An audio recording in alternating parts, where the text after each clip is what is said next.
Yo, what's cracking? We back in action. Want to do a quick, you know what I'm saying, brief little live dealing with DNA because a lot of y'all be faking the funk on DNA. You understand? You know what I'm saying? You got some run his mouth and Kevin, whatever the hell your name is, you plain Jane. You know what I'm saying? Uh, yeah, a lot of people run their mouth, and now we're looking forward to. And Gozy wanted to come out. I thought we were going to have a discussion tonight, but I guess that's not going to happen. So I said, okay, we're not going to have a discussion tonight dealing with DNA or DNA claims. Why not just touch on some basic things that I hear these people get wrong? Kevin got wrong. LaRunner's mouth got wrong. You understand? And I'm not trying to, convince anybody, but at least understand some of the basic things of DNA. You understand? Like one of the things that, when James was beating the hell out of LaRunner's mouth yesterday or the day before, whenever it was. You understand? I've worked 13 hours a day, so I lose track of time pretty easily. But at least understand basic stuff. And what was brought up during that conversation with LaRun his mouth was about 3 to 5% gene flow from Africa, right, into all of the 8 known Jewish groups. And that seemed to be the common denominator. And for some reason, and this was said a few years ago by Dagaswad as well, 3% don't make anybody black, 3% don't make anybody African, which African, that's just a pseudonym anyway. Understand? One thing y'all need to understand about DNA, once you study DNA, you understand there is no such thing as African people. The way that Blumenbach understood it and taught, and it permeated America. You understand? There are no African people, because when you deal with African people, that's 5 haplogroups when you deal with the continent of Africa. That's A, B, J, R, and E. You understand? And now they're saying E arose outside of the continent of Africa because A and B is supposedly what? African haplogroups. Those SNPs formed in the continent of Africa.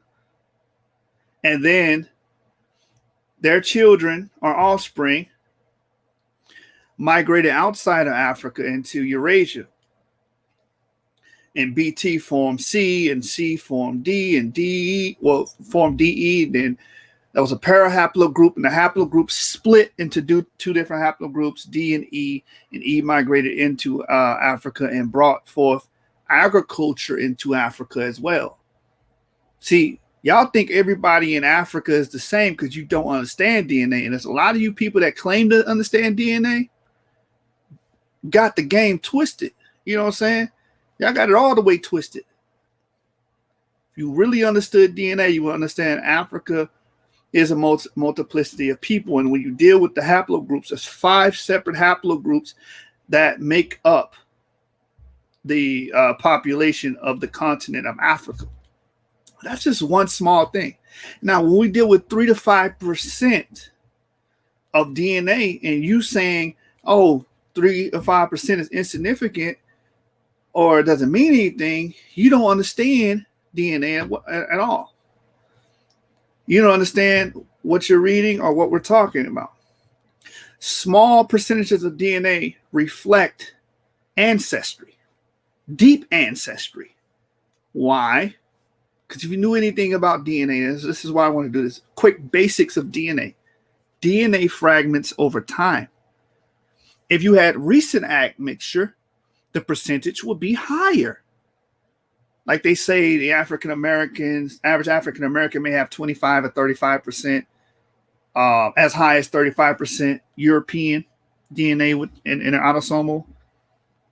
So that means in recent times, they had some admixture with these people. And they also date the DNA through the microsatellites, right? To see how far back the admixture was. So small percentages do not mean insignificant. Small percentages in your DNA means ancient or deep ancestry. You understand? Because DNA fragments over time.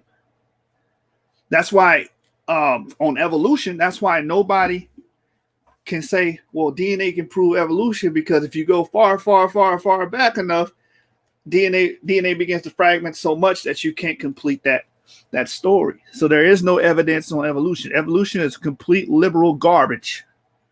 And when I say evolution, I'm not talking about change over time. I'm talking about common ancestry, because that's really what people are saying when they try to hide behind that term evolution. Oh, do you believe in evolution? Yes, I believe in change over time. I believe that species speciate and we adapt, right? Like many males, the reason why we have the muscular structure and some of the advantages of being a male is because a lot of the mutations have been passed down generation after generation through our Y chromosome, and females don't get those beneficial mutations, if you will. You understand? And adaptations that we gained over years and years and years from being hunter-gatherers and pastoralists and so on and so forth, and warriors. They don't get that, so their bone structure is different than us. You understand? They're susceptible to scoliosis and other things when they can't have as much strenuous work on their skeletal frame as males can. Why? Because the Y chromosome is not passed down to the female in normal circumstances. It is normally passed down to the male. Now, I understand you have people that mutate and you have these rarities that happen where you can get an XXY. You understand? That does happen. Some females can carry a Y chromosome. That's a whole nother topic. So for anybody that's claiming to know DNA, claiming to be a scientist in the conscious community, claiming to be a person that's qualified to even speak on these things like Ngozi, they would have to be able to know the basics first. You understand?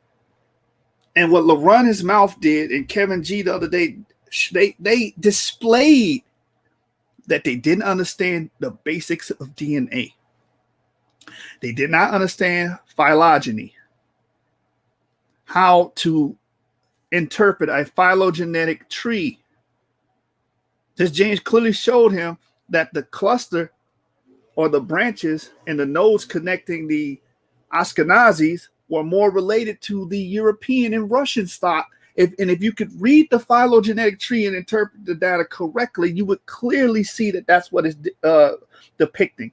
But when you see the Ethiopian and the Sub-Saharan, they're far removed from those Russian people, period, the European people, and those quote-unquote Jewish groups. That was shown in what Kevin brought forth in that article. But since he doesn't know the basics of DNA, he's just blowing hot air. You understand?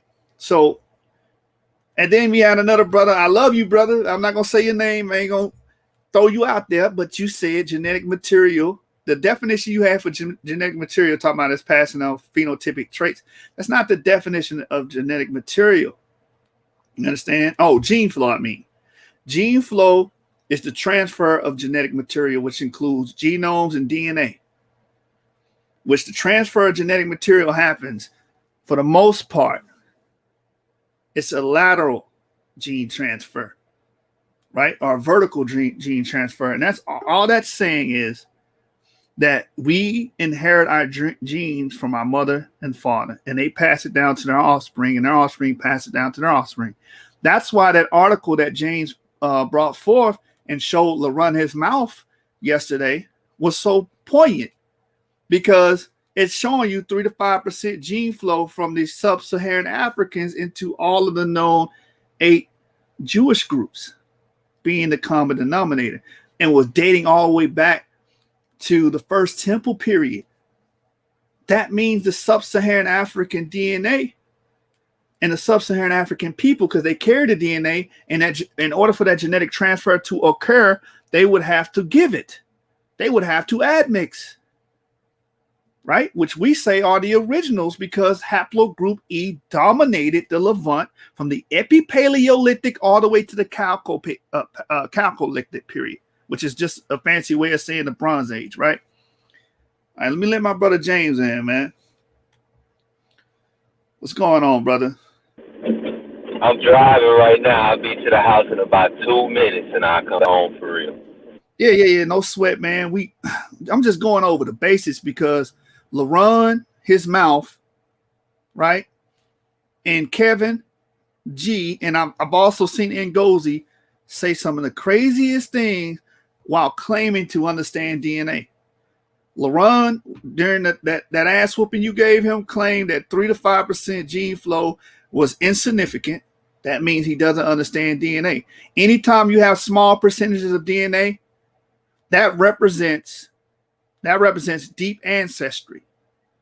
You understand? Smaller percentages mean deep ancestry, meaning long ago, right? Higher percentages mean the admixture took place more recently. This is why they say the Native Indians are of the East Asian stock, because they have small percentages of that East Asian DNA within their genome. So when they sequenced the genome and they parsed it out, it was okay, I can see the little Asian DNA that they have in them, and they interpret that with a parsimonious model saying, okay, these people derive from some East Asian stock.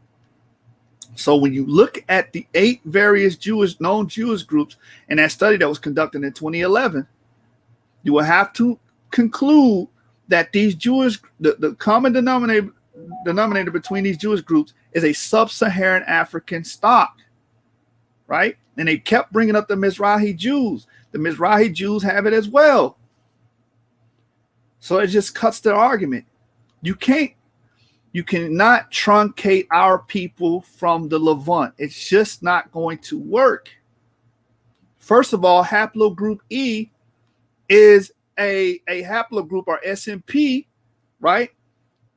Doing an ALU insertion. That's what divides all haplogroups, is an ALU insertion during the admixture or reproduction or recombination, as they call it. That's when the DNA from your mother and your father mix and create you and create the offspring. The insertion of a mutation creates the different haplogroup and haplotypes. We come from DE. DE came from CT, I believe. And CT and C came from B. Now C, it evolved outside of the continent of Africa. DE evolved, it rose outside of the continent of Africa. D arose outside the continent of Africa. So why, when we get to E, we get awestruck and say, okay, E has to be African? No, what they're doing, or what they have done in the past, is they superimpose modern population density into the past. So they say, okay, we see most of haplogroup E being represented in West or Sub-Saharan Africa. Therefore, it must have always been that way. But new DNA and new data, especially from the Ibero-Maurusians, has proven that we have always had that Levantine connection. We always had that Levantine connection, because that ties the Natufians and the Sub-Saharan Africans together, which ties Levant and Sub-Saharan African together. You can't get around that. You see what I'm saying? So that's why I wanted to just share the basics with y'all. DNA fragments over time. So if you have small percentages of DNA in your genome, that represents deep ancestry, meaning the admixture took place long ago. If you have a lot of percentage of foreign DNA or any DNA, that means the admixture happened much recently. Go ahead, James. I see you trying to get in. Oh nah, brother. I was just gonna say that, man. Anybody that was paying attention to that, you know what I'm saying, can clearly see what was illustrated. I mean, I read it straight out the article. I mean, LaRon sat there and tried to, I guess, base it on what he thought I was saying, and then try to make up something in his head and run with it. And I just kept taking him back to the article, reading it to him. He said he agreed with me already that the pre-exilic Israelites were admixed with sub-Saharan African.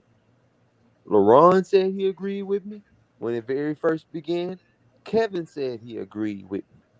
You know what I'm saying? So I don't even see why they had an issue with my argument from there, because I'm saying, okay, if they were in the pre-exilic Jews, and now we're looking at all of the diverse Jewish populations, not every single one of them, but a majority of them, 8 of them, all of them share this connection which comes from sub-Saharan Africa. I also pulled up the article from the Jewish publication, read it to them. The whole article is about how Jewish story must flow through Africa, and saying that there's a common denominator between them all. It's telling you right there. But they sitting there arguing against the article. No, no, no. Well, it could be because of this. And look at what Kevin did. What Kevin did was the dumbest thing I've ever seen anybody do in my life. He goes to Derek Lang. I use Derek Lang too, but I always use archaeology also along with it, and other historical references along with it, to substantiate it, because he uses a lot of oral tradition in order to do it. And he postulates some things. And if I can't substantiate it outside his writings, I'm not going to run with it. But he's saying that when the Assyrians came in and conquered um Israel and Syria and those regions, and that the people then fled down into Africa after the Assyrian. Now the article says pre-exile, which means before that they were already mixed with sub-Saharan Africa. But he's giving me an article that's talking about an event that's post-exilic, after the exile, the Assyrian exile, where they flowing into Africa. Nowhere in his article, nowhere in history can we find substantial history of during that time period the reverse happening, people coming from West Africa and going into the Levant. We don't have any evidence of that, but he's using a story that's substantiating the exact reverse from the Levant to West Africa to try to argue that they went from West Africa to the Levant. And the story don't even say that. It says the complete opposite. But that was the best argument he put forth. Then he tries to grasp on the other article I bring, where they just coming up with stuff. They saying, oh, well, I guess it could have happened during the time when Solomon was there because he had connections to Africa, or it could have happened during the Greek period because of North Africa. They just throwing out ideas, and he trying to grasp on them ideas instead of looking at the hard empirical data, which says the common denominator between the diverse Jewish population is that sub-Saharan African ancestry. The crazy thing about it is you can check during the Chalcolithic period, which is the Bronze Age. Yeah, I think that's what it is. Bronze Age or Copper, one of them. But and you won't find, that's when you don't find E markers nowhere in that region. But all of a sudden during the Iron Age, when Israel emerges as a kingdom, we find E markers everywhere. All those other markers been in that region for thousands of years before that. Jay been in that region for thousands of years before that. Uh, what's some other markers they have in the what is it? IX. Uh, Yeah. what's a couple of other Jewish? All them markers, quote unquote Jewish markers, been in that region for thousands of years before the Iron Age. And then when Israel emerges, all of a sudden sub-Saharan African ancestries everywhere, all over the Jews, all over the Israelites. Come on, man. I don't even see how you can try to get around what them articles say. Then he brought up his own article, that's, and tried to argue against the article he brought out by saying, nah, all these Jews don't cluster up here together. And I was just trying to get him to understand that the reason they're clustering up there together like that is because of that sub-Saharan African ancestry. And the reason Ethiopian Jews are outside of that is because they don't have it. And Yeshua, you remember, like I was saying yesterday or the other day, me and you had to talk about that because you was like, nah, you ain't gonna leave my Ethiopian brothers out. And I was like, well, brother, they don't seem to have this admixture that everybody else have. So maybe they just some converts. You know what I'm saying? But there's tons of information out there that would support everything we saying. Like I said, I went to Jewish publications, Harvard Medical School. What else can you ask from me? And they didn't even know nothing in depth about the article. LaRon only read the abstract. He talking about out of Africa theory. Come on, man. That's like one sentence in the whole article talking about that. And the rest of the article is about pretty much, oh, well, this right here happened during the 8th and 6th century BCE. Or the admixture with the in the Southern Europeans. They're like, okay, we know about that due to the Arab conquest of the region. So that's their explanation of that. When it comes to the what's the other one they have? They have the Southern European. Oh, and the other regions like in the Levant and Arab, that right there is doing the trans-Saharan slave trade. So that they answer for that way. But ain't no way to answer for the BC period. Ain't no slave trade going on between, you know what I'm saying, the 8th and 6th century BCE. Do you know of a slave trade from Africa going on between that time period? Shoot. Nah, I ain't heard of that, man. That'd be groundbreaking information. I ain't never heard nothing like that. So I guess they saying that, I guess Solomon, Kevin G's trying to run to the Solomon explanation. I guess Solomon just went down there and just collected a bunch of black slaves, brought them back, and made everybody marry. I guess so, man. But he got to explain why we see haplogroup E in the Natufians and the people before, the patriarchs, and we see haplogroup J being absent from this admixture. You understand? And this populace that existed prior in that land. And that's what we expect to see if we're looking for Shemites.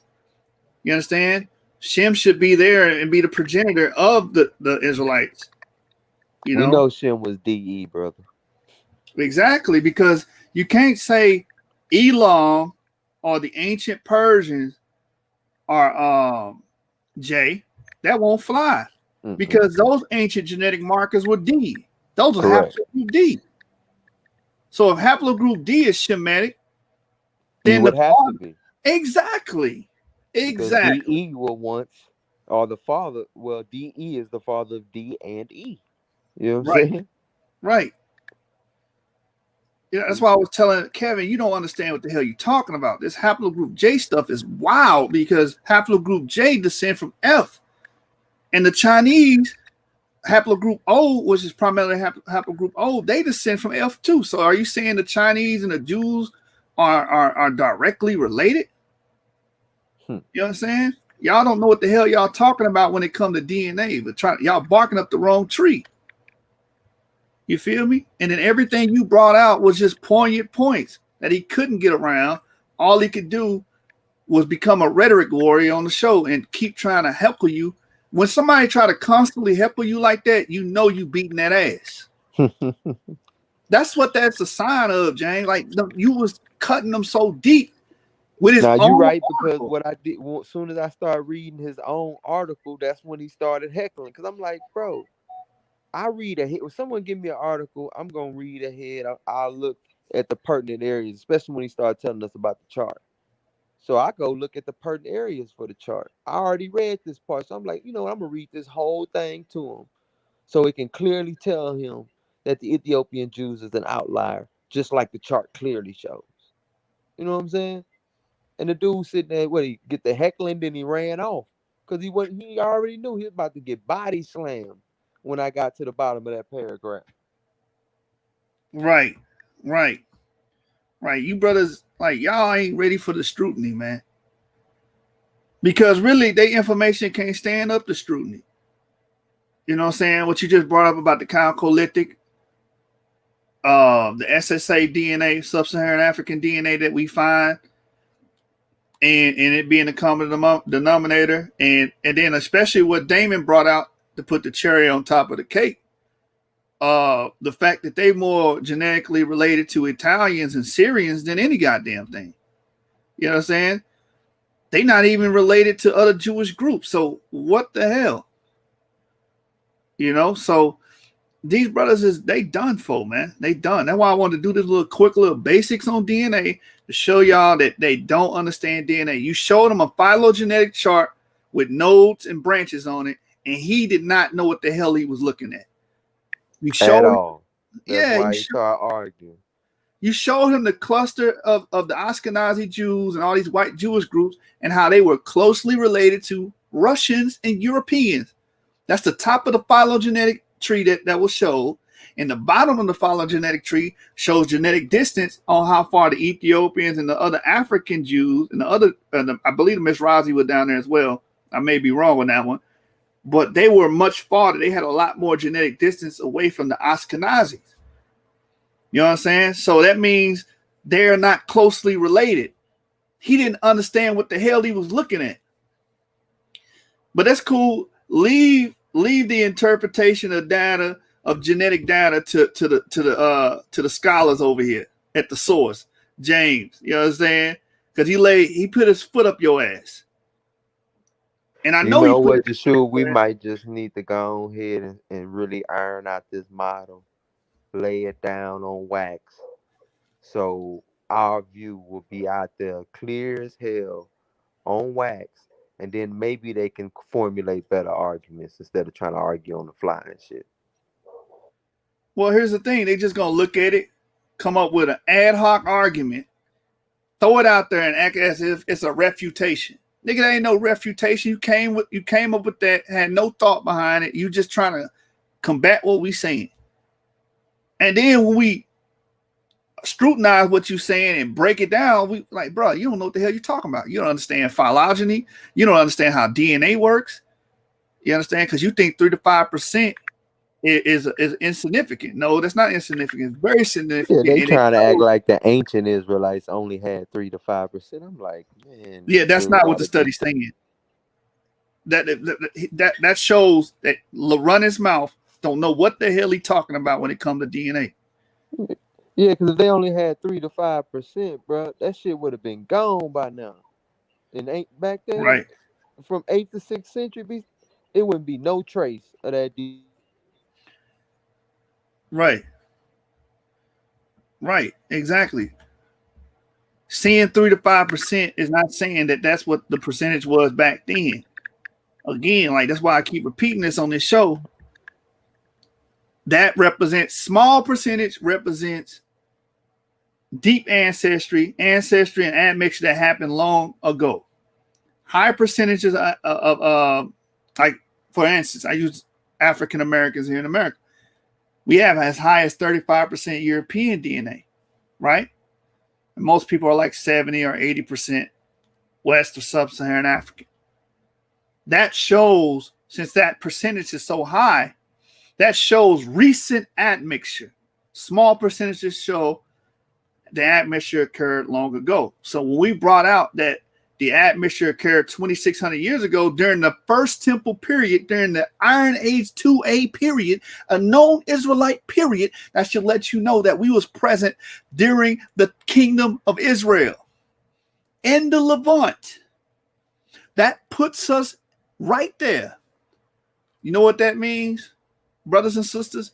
That means we all have a claim to being these people because our DNA was there. That's why they fight, they kick, and they stream against us because they know they can't get around empirical data. Y'all can play this Bible game all day. Read your Bible verse and you tell me what the hell you think it means. I do not give a damn. I can exemplify my points through empirical data, through genomic data, genomic insights, and show you the gene flow of haplogroup E and how we belong to that land, the Levant, right? And you got Vincent Cabrera even showing you that haplogroup E originated in that area. For all you, we originated in Africa. Y'all don't have haplogroup A and B. Majority of you African Americans, you're not haplogroup A. You don't have haplotypes from A. You don't have haplotypes from B. You're not descendants of the Khoisan, right? Or the Sun tribe, right? You're not descendants of those people. You're not descendants of the Pygmy-Twa. Those will be the B and BT groups. You are not descendants of those people. You have haplogroup group E. You have E markers. You understand? Our home is Eurasia. Our home is in Asia. And that's where the genetic and genomic data is pointing towards. And y'all hate that because you're so pro African. I'm African, this African, that. Newsflash, black man. Newsflash, black woman. Africa is not all the same genetically. It's 5 haplogroups: A, B, J, R, and E. And we brought agriculture to Africa. We brought civilization to Africa because agriculture is the root of civilization. So when anybody argue where did civilization begin first and happened in the Fertile Crescent first, because that's where the Natufians in the Neolithic Revolution took place. You understand?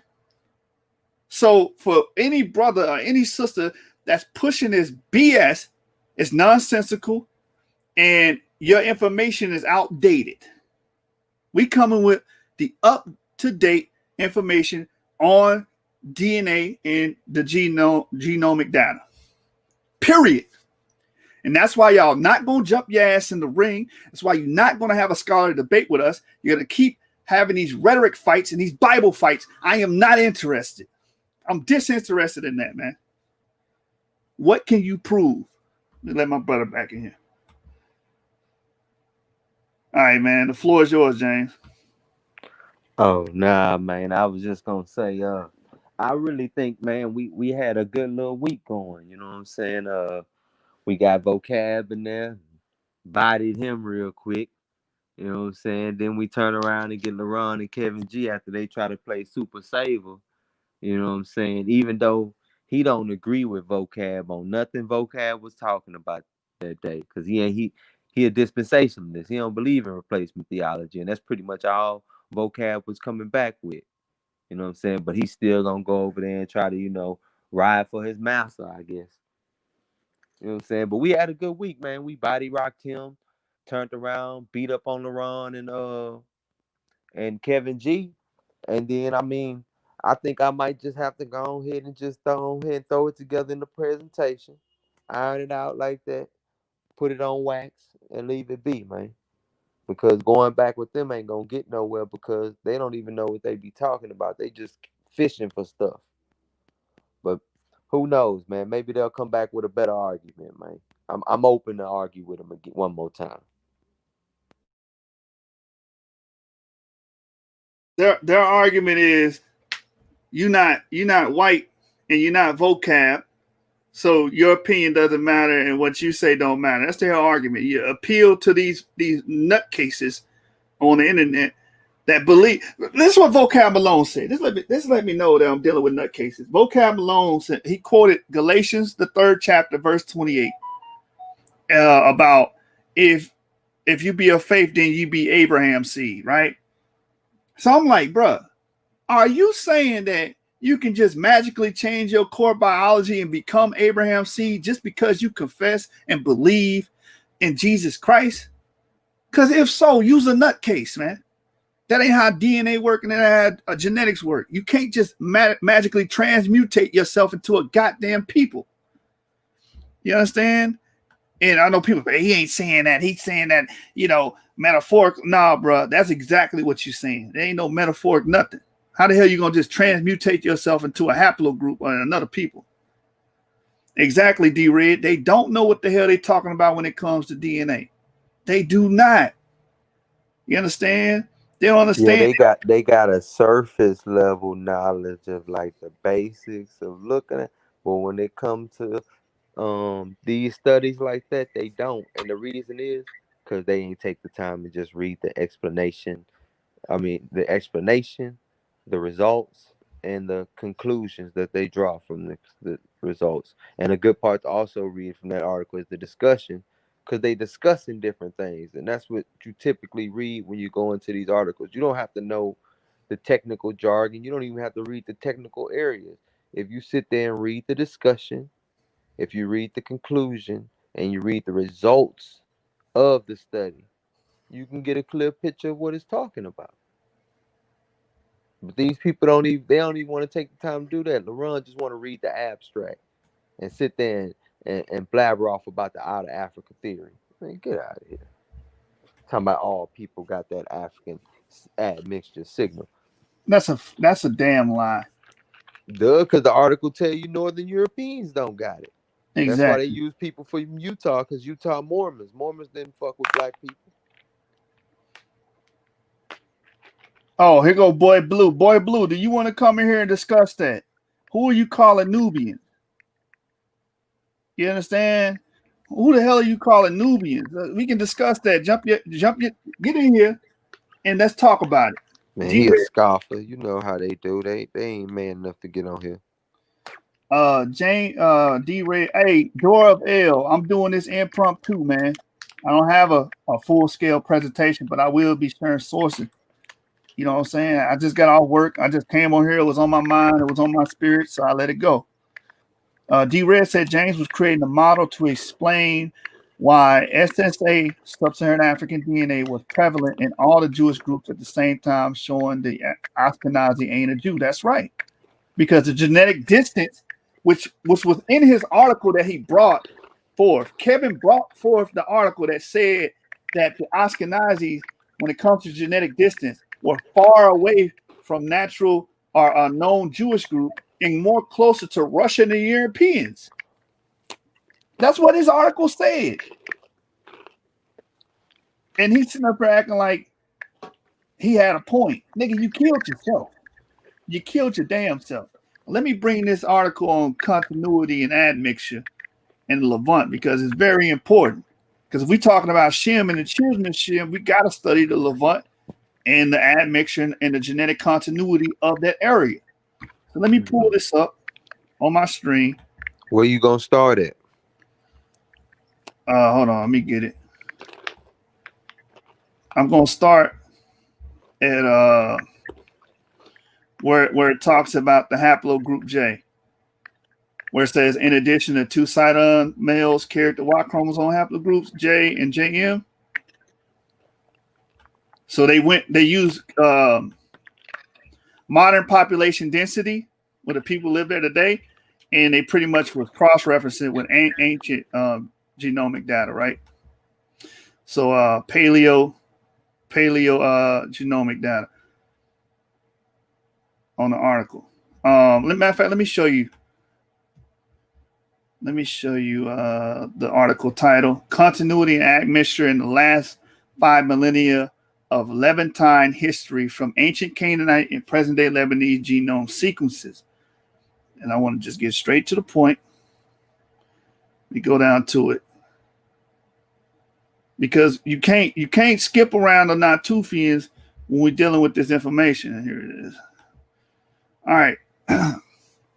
It says, I'm going to get straight to the point, man. We compile frequencies of Y chromosome haplogroups in its geographical area and their changes over time in a data set of ancient and modern Levantine populations.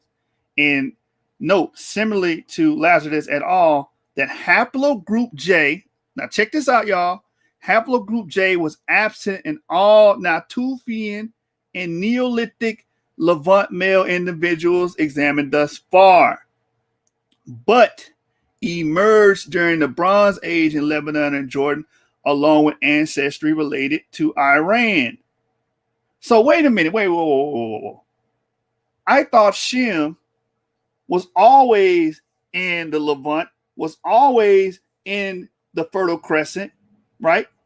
So why is haplogroup J representing the Johnny come latelys?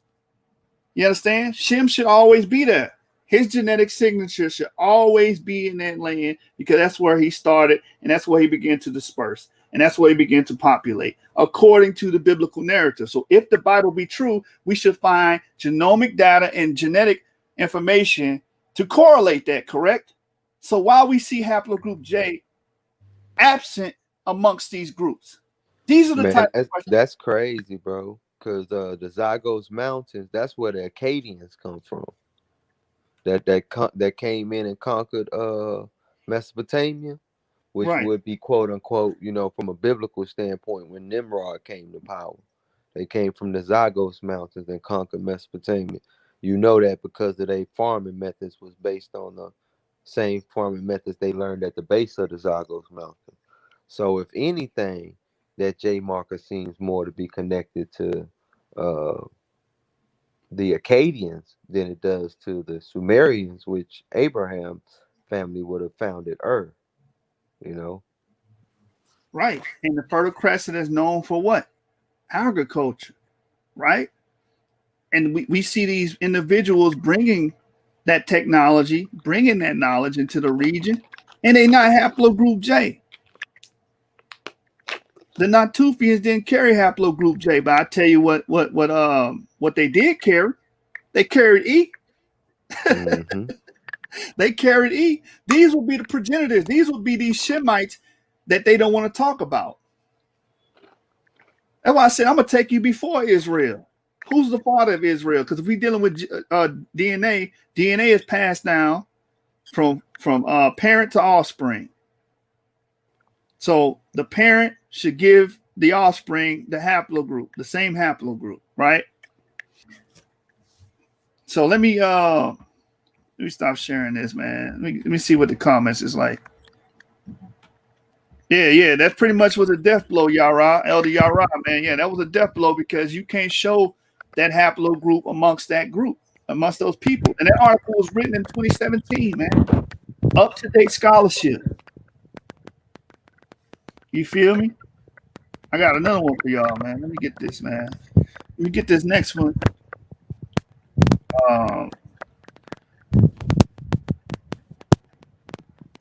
How they tie the sub-Saharan Africans with the Natufians through the Ibero-Maurusians. Oh, I got a link. I'm about to drop it in the back. Yeah, drop that. Let me drop that real quick. Let me get this one, man. Because this when this came out, this made a lot of people mad, man. Because years we've been subject to scientific racism and counted out, and we were isolated in sub-Saharan Africa, and but when they started doing the research, the empirical data was so overwhelming, it destroyed everything they were saying. Because guess what? We are the ones who brought agriculture into Africa. You know what I'm saying? We are the groups that did the gold trade in Africa because the Muslims didn't believe in that. They didn't believe in dealing with gold. So guess the people that were dealing with gold was the Jews, was our ancestors in West Africa doing that trade. The cartographers, the people that draw on the maps, those were the Jews. So when you deal with the Atlas map, how are you going to draw a place that you've never been? These Jews were able to map out West Africa, the Sahara, the Sahel, and everything below it, because they were there. They had villages. They had people there. They understood the landmass. In order to write the map, you have to do so. But let me get this article for y'all, man. Showing you the brothers don't understand DNA at all. Don't understand the concepts. Don't understand the basics. But want to run your mouth and act like you do. And you know the sad thing about it, James? They doing it in defense of people like Vocab Malone and James White, so they can put these Ashkenazis on a pedestal and down black people for claiming any kind of Jewish lineage. And you know that's what it's all about. That's it. Nothing else. They hate the fact that we who we say we are, man. They hate the fact that they were sitting there yelling we ain't got no evidence to support it. But now we come in with peer-reviewed articles that say the same stuff we've been saying for years. That's what they mad about, and they trying to fight that. They don't want the truth to come out because they know that when the truth come out, they going to have to make some changes to the way they've been doing things. And that all that arguing they've been doing against us, they got to go back on all that. And that hurts a man's pride to have to go back on all that. That's what's holding them back. Yeah. So I'm gonna share the screen. That's actual and factual, brother. That's what it is, man. Niggas don't want to renege on anything they say. They're gonna stand on it. Hey, even when you're wrong, say it strong, right? They gonna stand on that bullshit. All right, let me share the screen to the next article on the Ibero-Maurusians, because that's a direct, like, you can't even get around this, man. So the Pleistocene North African genome link near Eastern, and Sub-Saharan African human population. Now, this is sciencemag.org. It was published May the 4th, 2018. See, we up to date with ours. You see, these cats they out of date, man. They antiquated with their information. That's why they come with incorrect information all the time and incorrect conclusions, because they're not up to date, man. They're not reading this stuff. All right, let me just read the abstract to you. It says North Africa is a key region for understanding human history, but the genetic history of its people is largely unknown. We present genomic data from 7 15,000-year-old modern humans attributed to the Ibero-Maurusian culture from Morocco. We find a genetic affinity with early Holocene Near Easterners, best represented by Levantine Natufians, suggesting a pre-agricultural connection between Africa and the Near East. We do not find evidence for gene flow from Paleolithic Europeans to late Pleistocene North Africans. The Taffara individuals derive 1/3 of their ancestry from sub-Saharan Africans, best approximated by a mixture of genetic components preserved in present-day West and East Africans. Thus, we provide direct evidence for genetic interactions between modern humans across Africa and Eurasia in the Pleistocene. So that's game over, because if these Ibero-Maurusians are showing an affinity between Natufians and sub-Saharan Africans, what is that showing you? Gene flow. That's what it's showing you. So you can't X out SSA from the Levant. And according to the secular data, this goes back 15,000 years ago. Well, nah, bro, we in a different era, bro. You can't isolate haplogroup E and SSA DNA to West Africa or below the Sahel no longer. You can't play them games no more. You understand? Because we can see the cultural diffusion, we can see the agriculture, we can see the Neolithic revolution. And they even saying haplogroup E carried agriculture into West Africa, because Africa was mainly a foraging. The Africans at that time were mainly a foraging people. They were hunter-gatherers. They did not have that technology to become pastoralists. We brought that technology into Africa. We did that. You understand? And if we want to read the Bible and we say civilization began in the Fertile Crescent, then you got to tie these together. You understand? You got to tie these together. Who are these people creating agriculture? Are they the Shemites? Because if they the Shemites, then they seed will become the Israelites, which would mean we will expect to see Israelites carrying some kind of E haplogroup, man. And that's my take on it. Anything you want to add to that? Oh, man, I thought my brother James dropped out. Add him back. Hey, anything you want to add on that Ibero-Maurusian thing about them having the... Nah, man. I mean, I think that right there just shows that at the root of spreading the agriculture throughout the Near East, North Africa, and to Western Europe, at the root of that is clearly sub-Saharan African ancestry. I mean, if you remember an article we read back in the day, I'm gonna see if I can find it, where it talks about how it was a missing link or something to the spread of agriculture that they couldn't figure out what it is. And now they're starting to see it. It's either Basal Eurasian, but they say, Basal Eurasian or West African. You know what I'm saying? Which telling you pretty much is the same thing, because the Basal Eurasian DNA, just like our DNA does, it fights off the Neanderthal admixture in it or dilutes it down, just like ours does. And we're like the only people in the world that does that. So it's showing another affinity, clear affinity between us and them.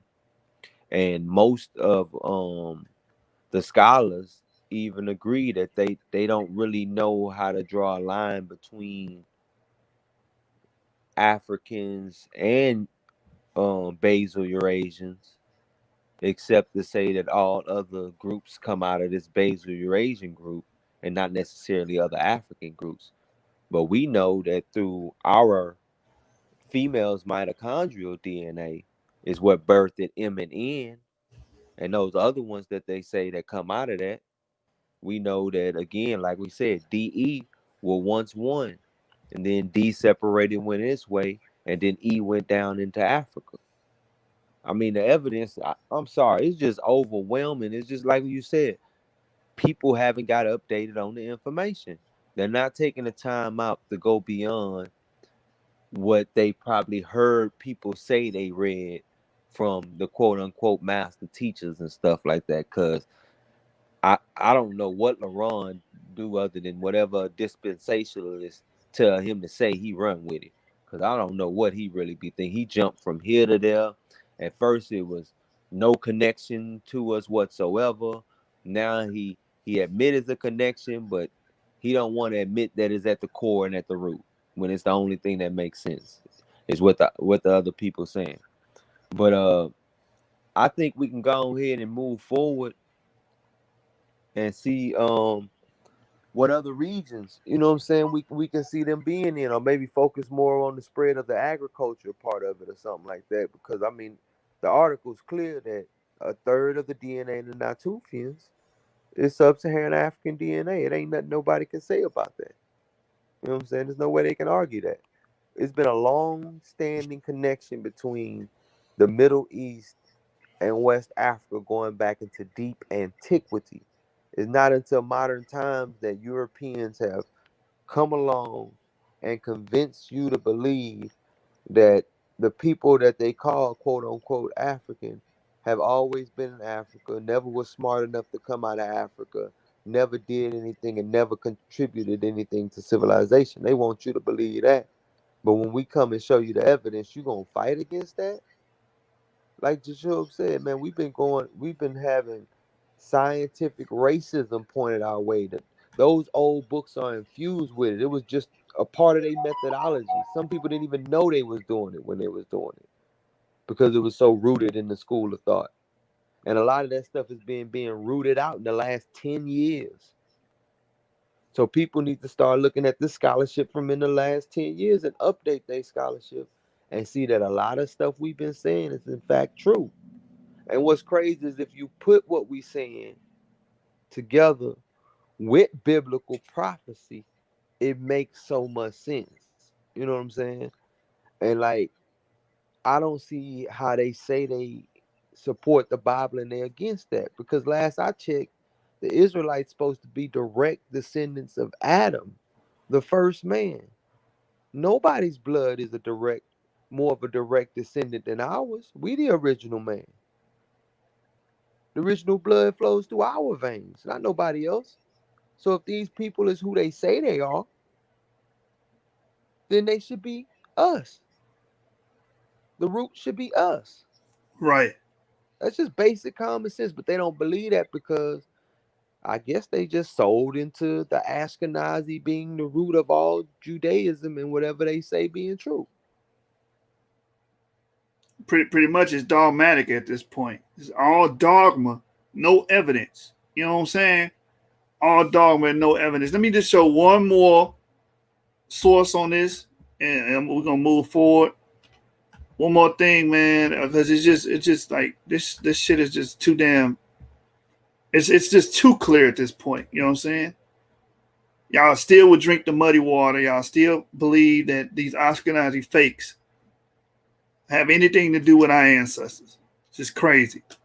All right, so this article here is Genomic Insights. Let me see. Genomic Insights into the Origin of Farming in the Ancient Near East. And it was published PMC February 25th, 2017. Let me get to the meat and potatoes of this. Where are we at? Because it's important to understand these Natufians, and like you brought up basal Eurasians, right? Who these basal Eurasians were. Okay, here we go. A population without Neanderthal admixture, basal to other Eurasians, may have plausibly lived in Africa.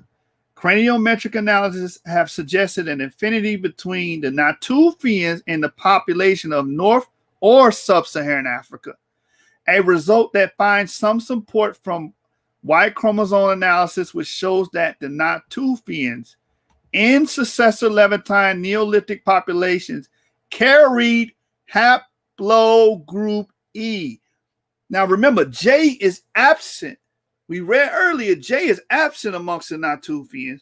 Haplogroup E was carried by the Natufians. In the Ibero-Maurusians that came later after this, this is 2016 or 2017, and that study came 2018, pretty much tied the bow on the present, man. It pretty much sealed the deal, man. Look, of likely ultimate African origin, which has not been detected in other ancient males from West Eurasia. So you can't compare this to any other males in Western Eurasia, the Syrians, but you can compare the Ashkenazis to those people because they're closely related to those people. You understand? But when you're dealing with this Natufian stock that brought forth the Neolithic Revolution, that made it the Fertile Crescent, right? That brought that technology to that area and then brought it into Africa through haplogroup E, right? We can clearly see what haplogroup E, what haplogroup is supported by the evidence. It's haplogroup E, it's not J. So they're going to have to drop that argument, bro. They're going to have to drop that argument. And again, I got to add this again. This is why they heckle. This is why they don't want the information to be read. This is why. Because if we able to read this information and discern this information, they through. Them niggas is done. We showing you where haplogroup E was at. We showing you the connection with the Natufians. We showing you the migration. We showing you that. You understand? So all you brothers can do at the end of the day is heckle. All you can do is lie and give your damn dogma. This ain't the Christian church, man. We not here to just read a verse and give us interpretation. We're going to give you genetic data, genomic insights, man. All right. So, she said they also claim West Asian heritage from their mother side when 100% of their father side is European. No, their mother side is European. Their father side is closer to those damn Syrians. You understand? We read that article last time we was on here. Stacy Stevens says, them people, whatever color, have a whole history over there, and you trying to be part of it. Hey, Stacy Stevens, how about you bring yourself on it? Matter of fact, I'm done playing with y'all. We read, what, 3 or 4 articles? I believe it was 3 or 4 articles, man. Let me just drop the link in the chat and see what brave soul will get on here and try to defend that jargon. And then look, Stacy Stevens says, take that fake ass DNA to court and see what the judge say. Now DNA fake. Now that we can use DNA to articulate ourselves and give a strong argument for us being from Shem, from us having this affinity to these people, now DNA fake. Well, here we go, Stacy Stevens. The link is in the chat. Bring yourself on and defend these claims you're making in the chat. Because we're going to prove today that you don't know anything about what we're talking about. That's why you're dismissing DNA. You understand? You remember that kid that said math is stupid? He was in the classroom. Math is stupid. You want to know why he kept saying math is stupid? Balling up his paper, throwing it, and acting a goddamn fool in math class because he did not understand the subject matter. He did not understand math. That's what you're doing with DNA. DNA fake. DNA is stupid. You that little snot-nosed kid that wasn't comprehending, man. That's man, what you know. Ain't nobody about to jump on here, man. Yeah.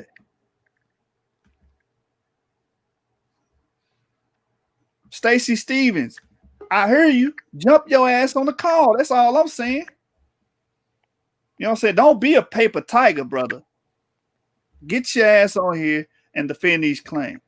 What's going on, D-Red? What's cracking, D-Red? Oh, what was this? But her ratchet ass took her baby daddy to the judge to get that paternity test for child support. Exactly. DNA real then, ain't it? When it come time to get that child support check, DNA be real as hell.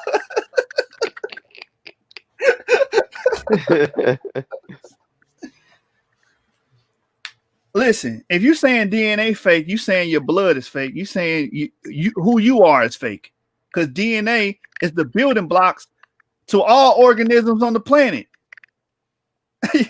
How is DNA fake when DNA is the building blocks for all organisms on the planet? You sound crazy, man.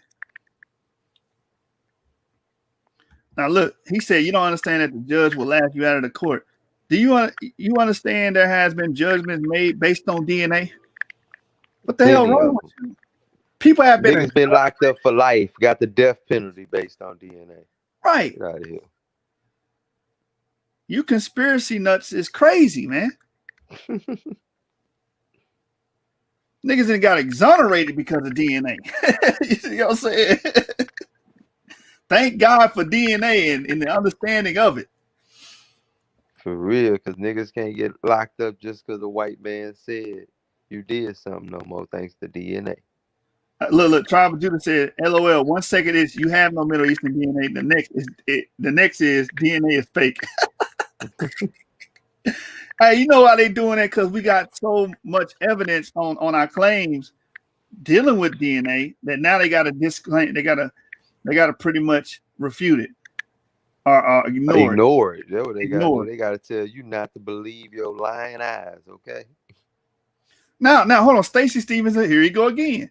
He said, that's not even the same DNA, clown. Ancestral DNA is not. This is a fake account. This is a fake account. You ain't a real. Listen, this is your burner account, ain't it? This is your troll account. You can't be serious. He said, that's not even the same DNA, clown. Ancestral DNA is not paternal DNA. Negro, paternal DNA, once you trace the paternal line, that's ancestral DNA, right? You don't know what the hell you're saying right now. If I trace my paternal line, I trace paternal DNA, I'm checking my ancestry. You dunce. What the hell wrong with people, man? Okay, here you go again. You know damn well that direct DNA and that shit you talking is broad. What's broad about what I said? Brother, hey, Jane, this brother said checking your paternal DNA is not ancestry. See, this is why, I say some people ain't even worth dialogue. Should just be stupid. Like, what else is it then? Right. Shit, that's what I want to know. Shit. You tell me type it in there, bro. What is it? So me checking my Y chromosome and showing my paternal line and showing who my grandfather was and who his father was and so on and so forth ain't ancestry. Hey, tell him to take that bullshit to court. Yeah. Judge say 99.8% of your ass turn around and be like, it wasn't me. You know what I'm saying? Where's this brother getting this stuff from? She gonna slap your ass with child support so quick. So broad DNA is not DNA. What an imbecile. I know this person. Well, who is this guy? Get your ass on here, man. Hey, what's this? What's this you put in the back? Science Mag. Oh, that was just about the Natufians too. Same thing. You want me to read it?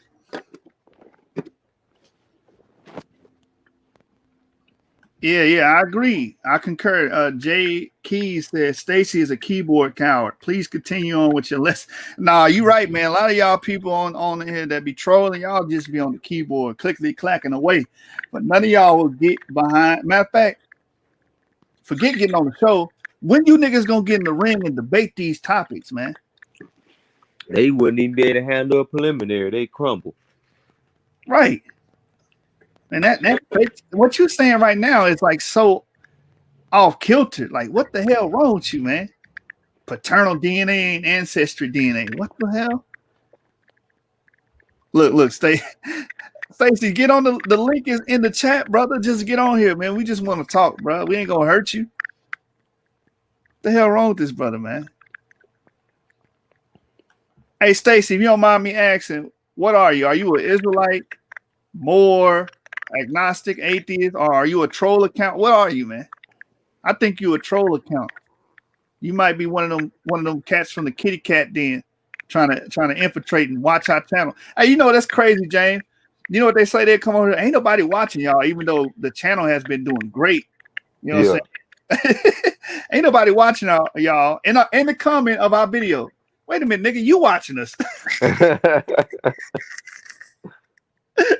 This nigga watching every damn video. Commenting all through the video. Every second. You gotta comment. Apparently what we saying must be the shit because you gravitated towards it. Hey man, let's put this one right here up. Let's go. I don't know if you put this one up. Cause I know this one right here hurt their feelings. I just put it in the private chat. Yeah, let me get that. Let me get that. All right, what part you want on this? Shit, the abstract. This abstract give you the whole thing. All right, let me get that on the stream for the people, man. This is an article that was put on BMC Evolutionary Biology, DOI.org. Oh, it's Vincent Cabrera. Yeah, me and you done talked about this one before. This about the Eurasian origin of our peoples, man. Right. Or the Western Asian origin of our people. All you people that was pushing for the Horn of Africa, man, you might want to click off the video. Yeah, y'all ain't gonna like that. Y'all ain't gonna like this. Let me read the abstract. All right, it say on the background, it say the main unequivocal conclusion after 3 decades of phylogeographic mitochondrial DNA studies is the African origin of all extant humans. In addition, a southern coastal route has been argued for to explain the Eurasian colonization of these African pioneers. Based on the age of macrohaplogroup L3, for which all mitochondrial Eurasian and the majority of African lineages originate, the out of Africa event has been dated to 60 to 7,000 years ago. On the opposite side, we have proposed a northern route through Central Asia across the Levant for the expansion and consistent with the fossil record. We have dated it to around 125,000 years ago to help bridge differences between the molecular and the fossil record ages. In this article, we assess the possibility that mitochondrial DNA macrohaplogroup L3 matured in Eurasia, which means if you believe in evolution, that we went from Homo sapien, as they hypothesized we came out of Africa as Homo sapien, into Eurasia, and we matured into the modern Homo sapiens we are today in that region. My stance is that is what Adam was. Adam is what we are today. He wasn't no monkey crawling around in Africa nowhere. He was a human being. And the origin of that is in Eurasia. Hold on, let me get the some more of it. Yeah, man, powerful information that these brothers don't even know exists. Exactly. All right, let's get to read the results. Matter of fact, I'm gonna get to the conclusion. These results are congruent with a model proposing an out of Africa migration into Asia following a northern route of early anatomically modern humans carrying pre-L3 mitochondrial lineages. Early anatomically modern humans are Homo sapiens around 125 BCE. 125,000 years ago, which would make it like a Homo sapien L2, something like that, during that time period.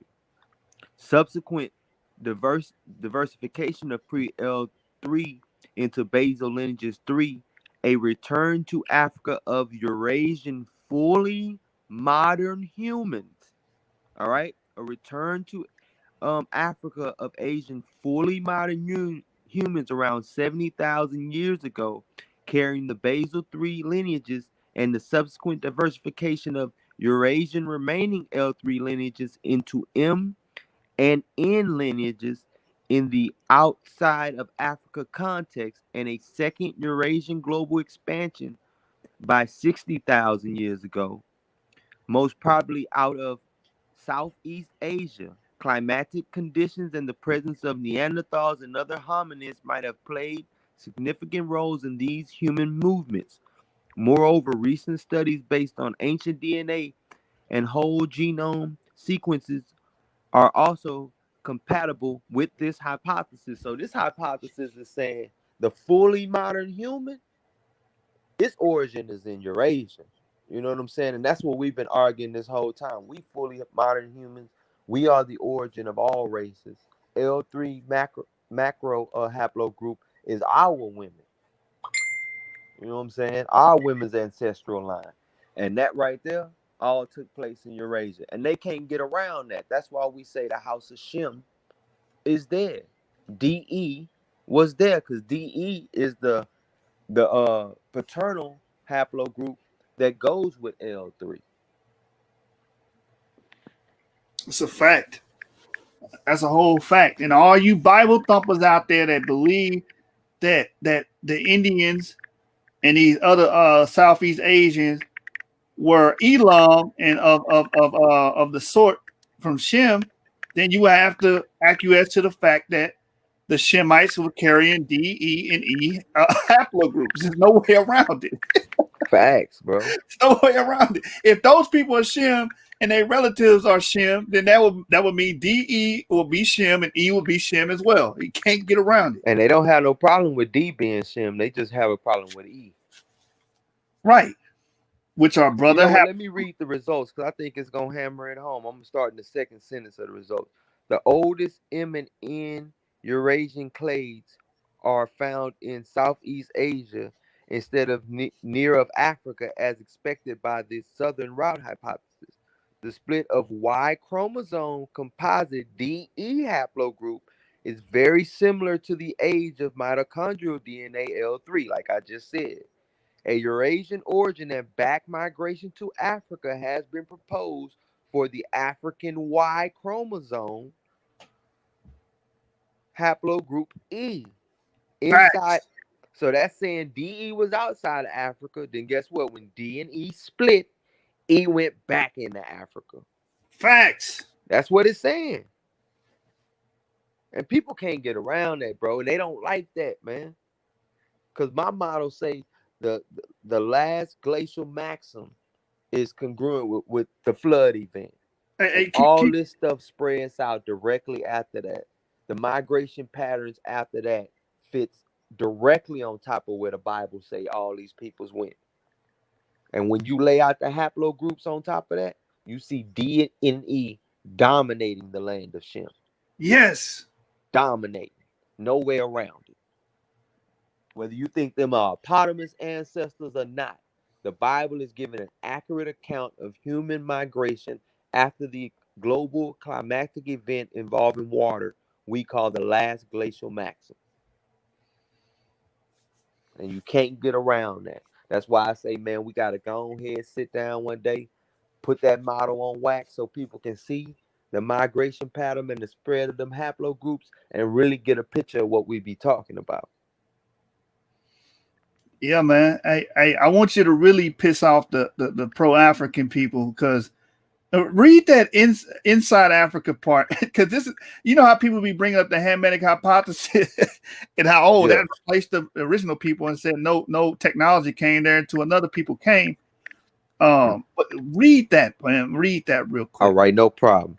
The same part is in the abstract and results. Inside Africa, frequency distributions of mitochondrial L3 and paternal E lineages are positively correlated. This correlation is not fully explained by geographic or ethnic affinities. This correlation rather seems to be the result of a joint and global replacement of the old autonomous male and female African lineages by new Eurasian incomers. So ain't that what we've been saying? Is a new Eurasian incomer. And you know who was originally there? A and B. A and B. A and B. That's who was originally there. A and B. Not your E having ass. Yeah. You know what I'm saying? Your ancestor was in Eurasia, kicking it. Right. We came there with new technology known as agriculture and outperformed them people and outcompeted with them and pushed them out, man. Pushed them south. Now they in South Africa as the Khoisan. Yo, man. Hey, this information right here is like really the knockout punch.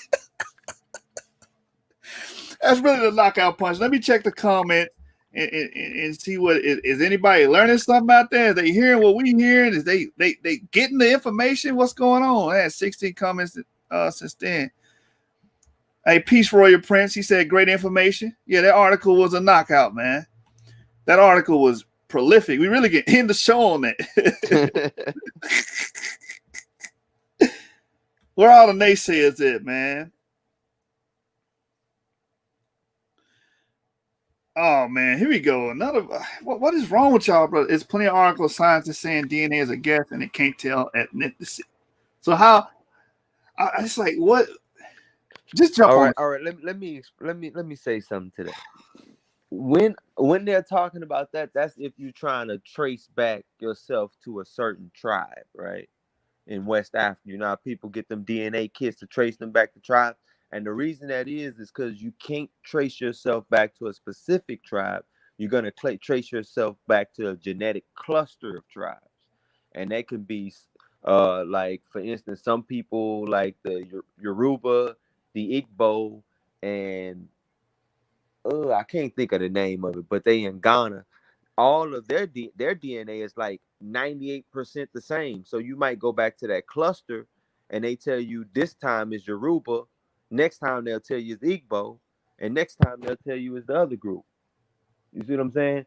So that right there is where they're saying is a guess, but not when they're saying E goes back to DE. That's not a guess.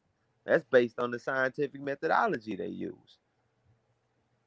Right, which is genetic barcoding. They can line up and see genetic differences. That's how they tell who's most similar and who's dissimilar.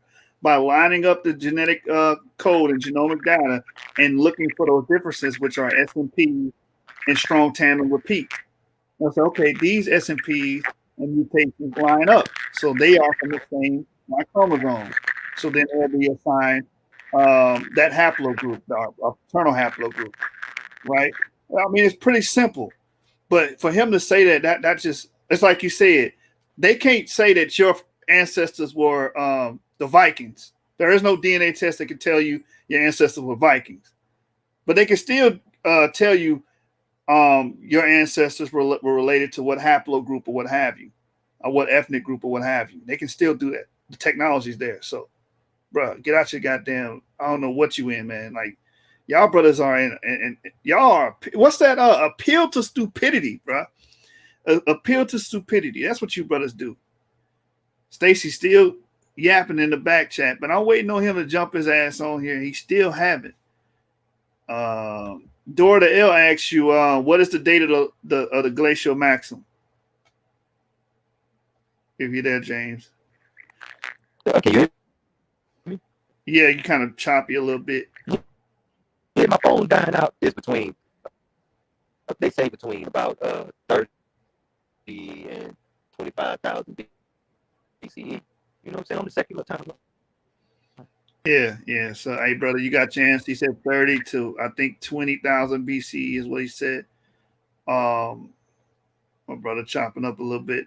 What's his other brother said? He said, now because they was blacks, we was related.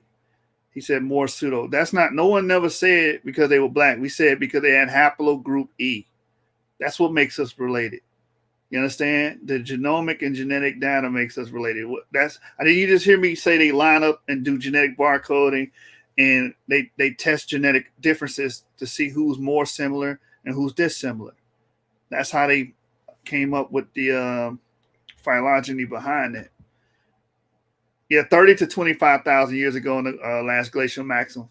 My bad, I misspoke on that.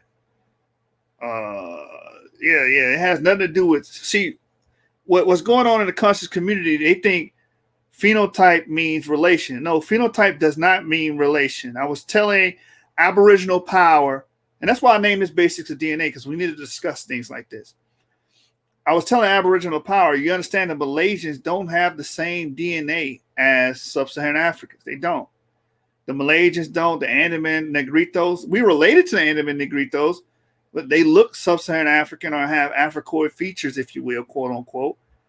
But their DNA, I believe they're haplogroup D. I think it's DM174 or something like that. I was reading it earlier. They don't have the same DNA as us. The Negritos don't have the same DNA as us. To prove my point even more, many of the haplogroup D carriers don't look the same. The Ainu of Japan have haplogroup D. They are of haplogroup D, but they don't look like the dark-skinned Melanesians or Andaman Islanders or Dark East Indians or whatever that carry haplogroup D as well, or Southeast Asians as well. They don't look like those people, but they are related genetically. So that proves you cannot just use phenotype alone to determine who you are related to. You understand? That's what y'all gotta understand, man. I'm gonna show you, man. Like, we bought books around here, and I do quite a bit of reading on this. I'm gonna share my screen and share with you a book called Languages, Genes in Northwestern China and Adjacent Regions, and just read from it, right? Because we got to get out of it. Basics of DNA. Maybe I should make this a series. Stacy, how you know how Andaman Islanders look? I'm talking about present day Andaman Islanders. They may look similar to sub-Saharan Africans, but they carry a different genotype, and they're from a different macro haplogroup, which is D. They are not from E. The Europeans say that the flood happened 2600 BCE. That timeline is so flawed that Europeans trying to tell us all biblical events. I mean, we can argue the exactness of the dates. I really don't get into the date debate, because if someone tells me things are older, I'll always tell you that there's a limit to genetic molecular clocks, and anything after 12,000 years is pretty much not accurate. Not accurate. Technology not there yet. And I got sources on that. So, you know what I'm saying? This is the source, by the way. We actually cite sources here. We don't just go off rhetoric or whatnot. Let me show y'all this real quick, though. To counter this phenotype claim. Y'all think everybody is black, is the same, and everybody on the continent of Africa is the same. That is a fairy tale. And that's right. Well, you got to say this. Some Israelites don't teach that. Some Israelites just say all Negroes are the same, and not just Israelites. Conscious community members say the same thing, you know what I'm saying, that are not affiliated with Israelites. You got the Abels kind of saying the same thing. And it's because we don't understand DNA. We don't understand genomic and how to interpret genomic data. So we think phenotype means everything. Lyndon B. Johnson was E1B1. E1B1B. What's the famous Jewish guy? It's on the tip of my tongue. Y'all know what I'm talking about. The genius. He was E1B1B. And Lyndon B. Johnson don't look like your average. I mean, he look like a Caucasian. You know what I'm saying? So just because you have a particular phenotype doesn't mean you are related to. It doesn't determine how you are related to anyone on the planet Earth. Phenotype alone can't tell you that. Einstein, thank you, brother. Einstein is E1B1B.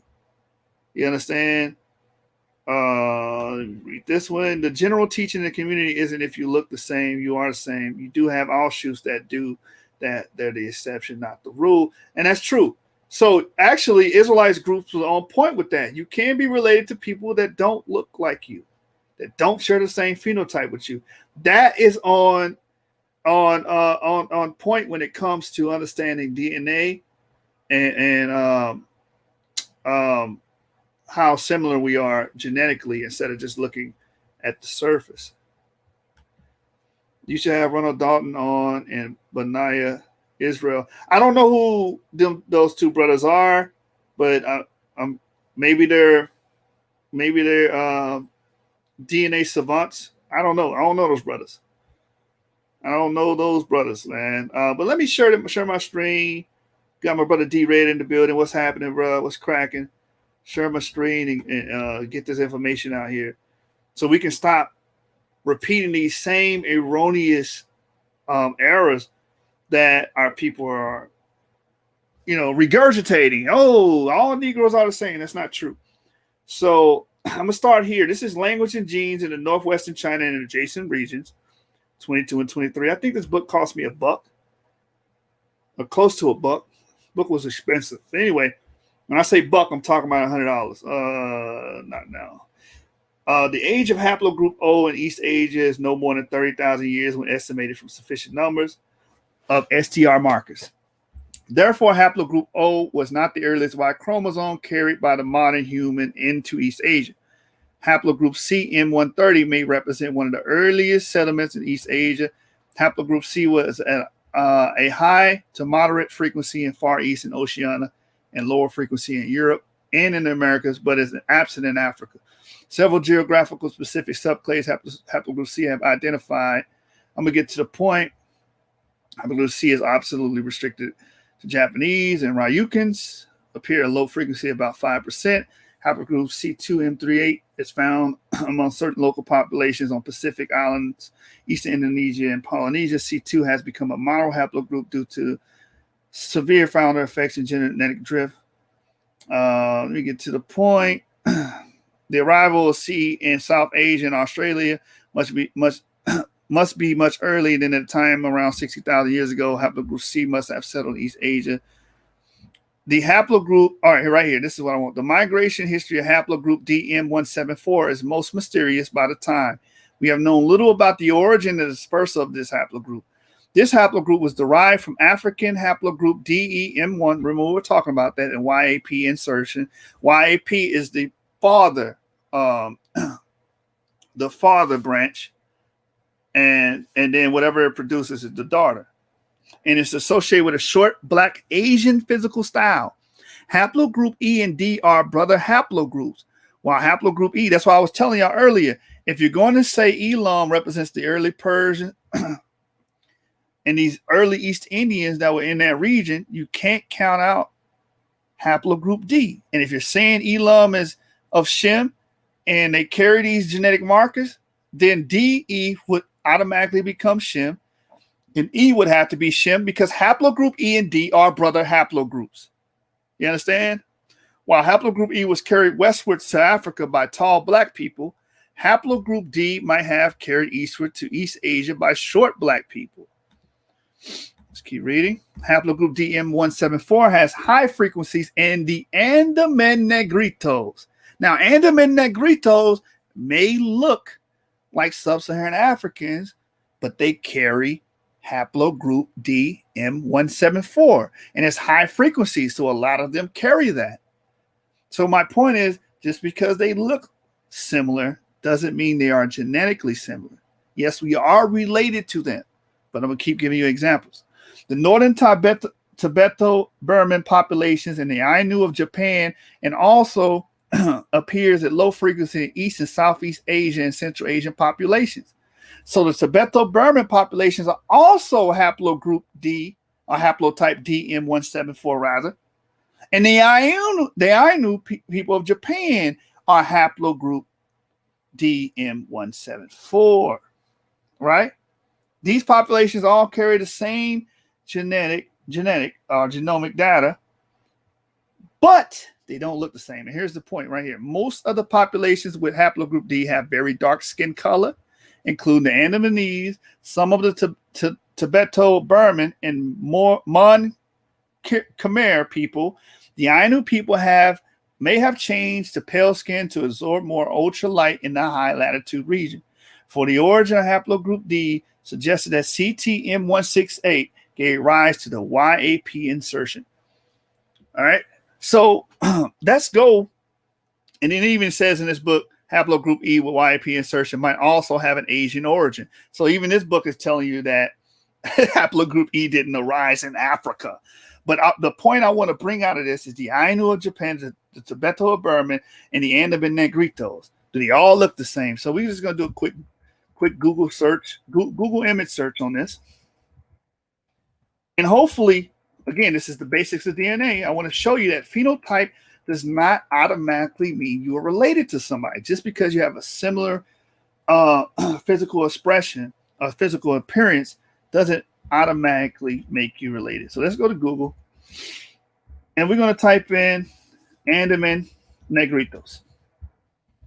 Remember, they have DM174. So they're all genetically related. They're genetically the same.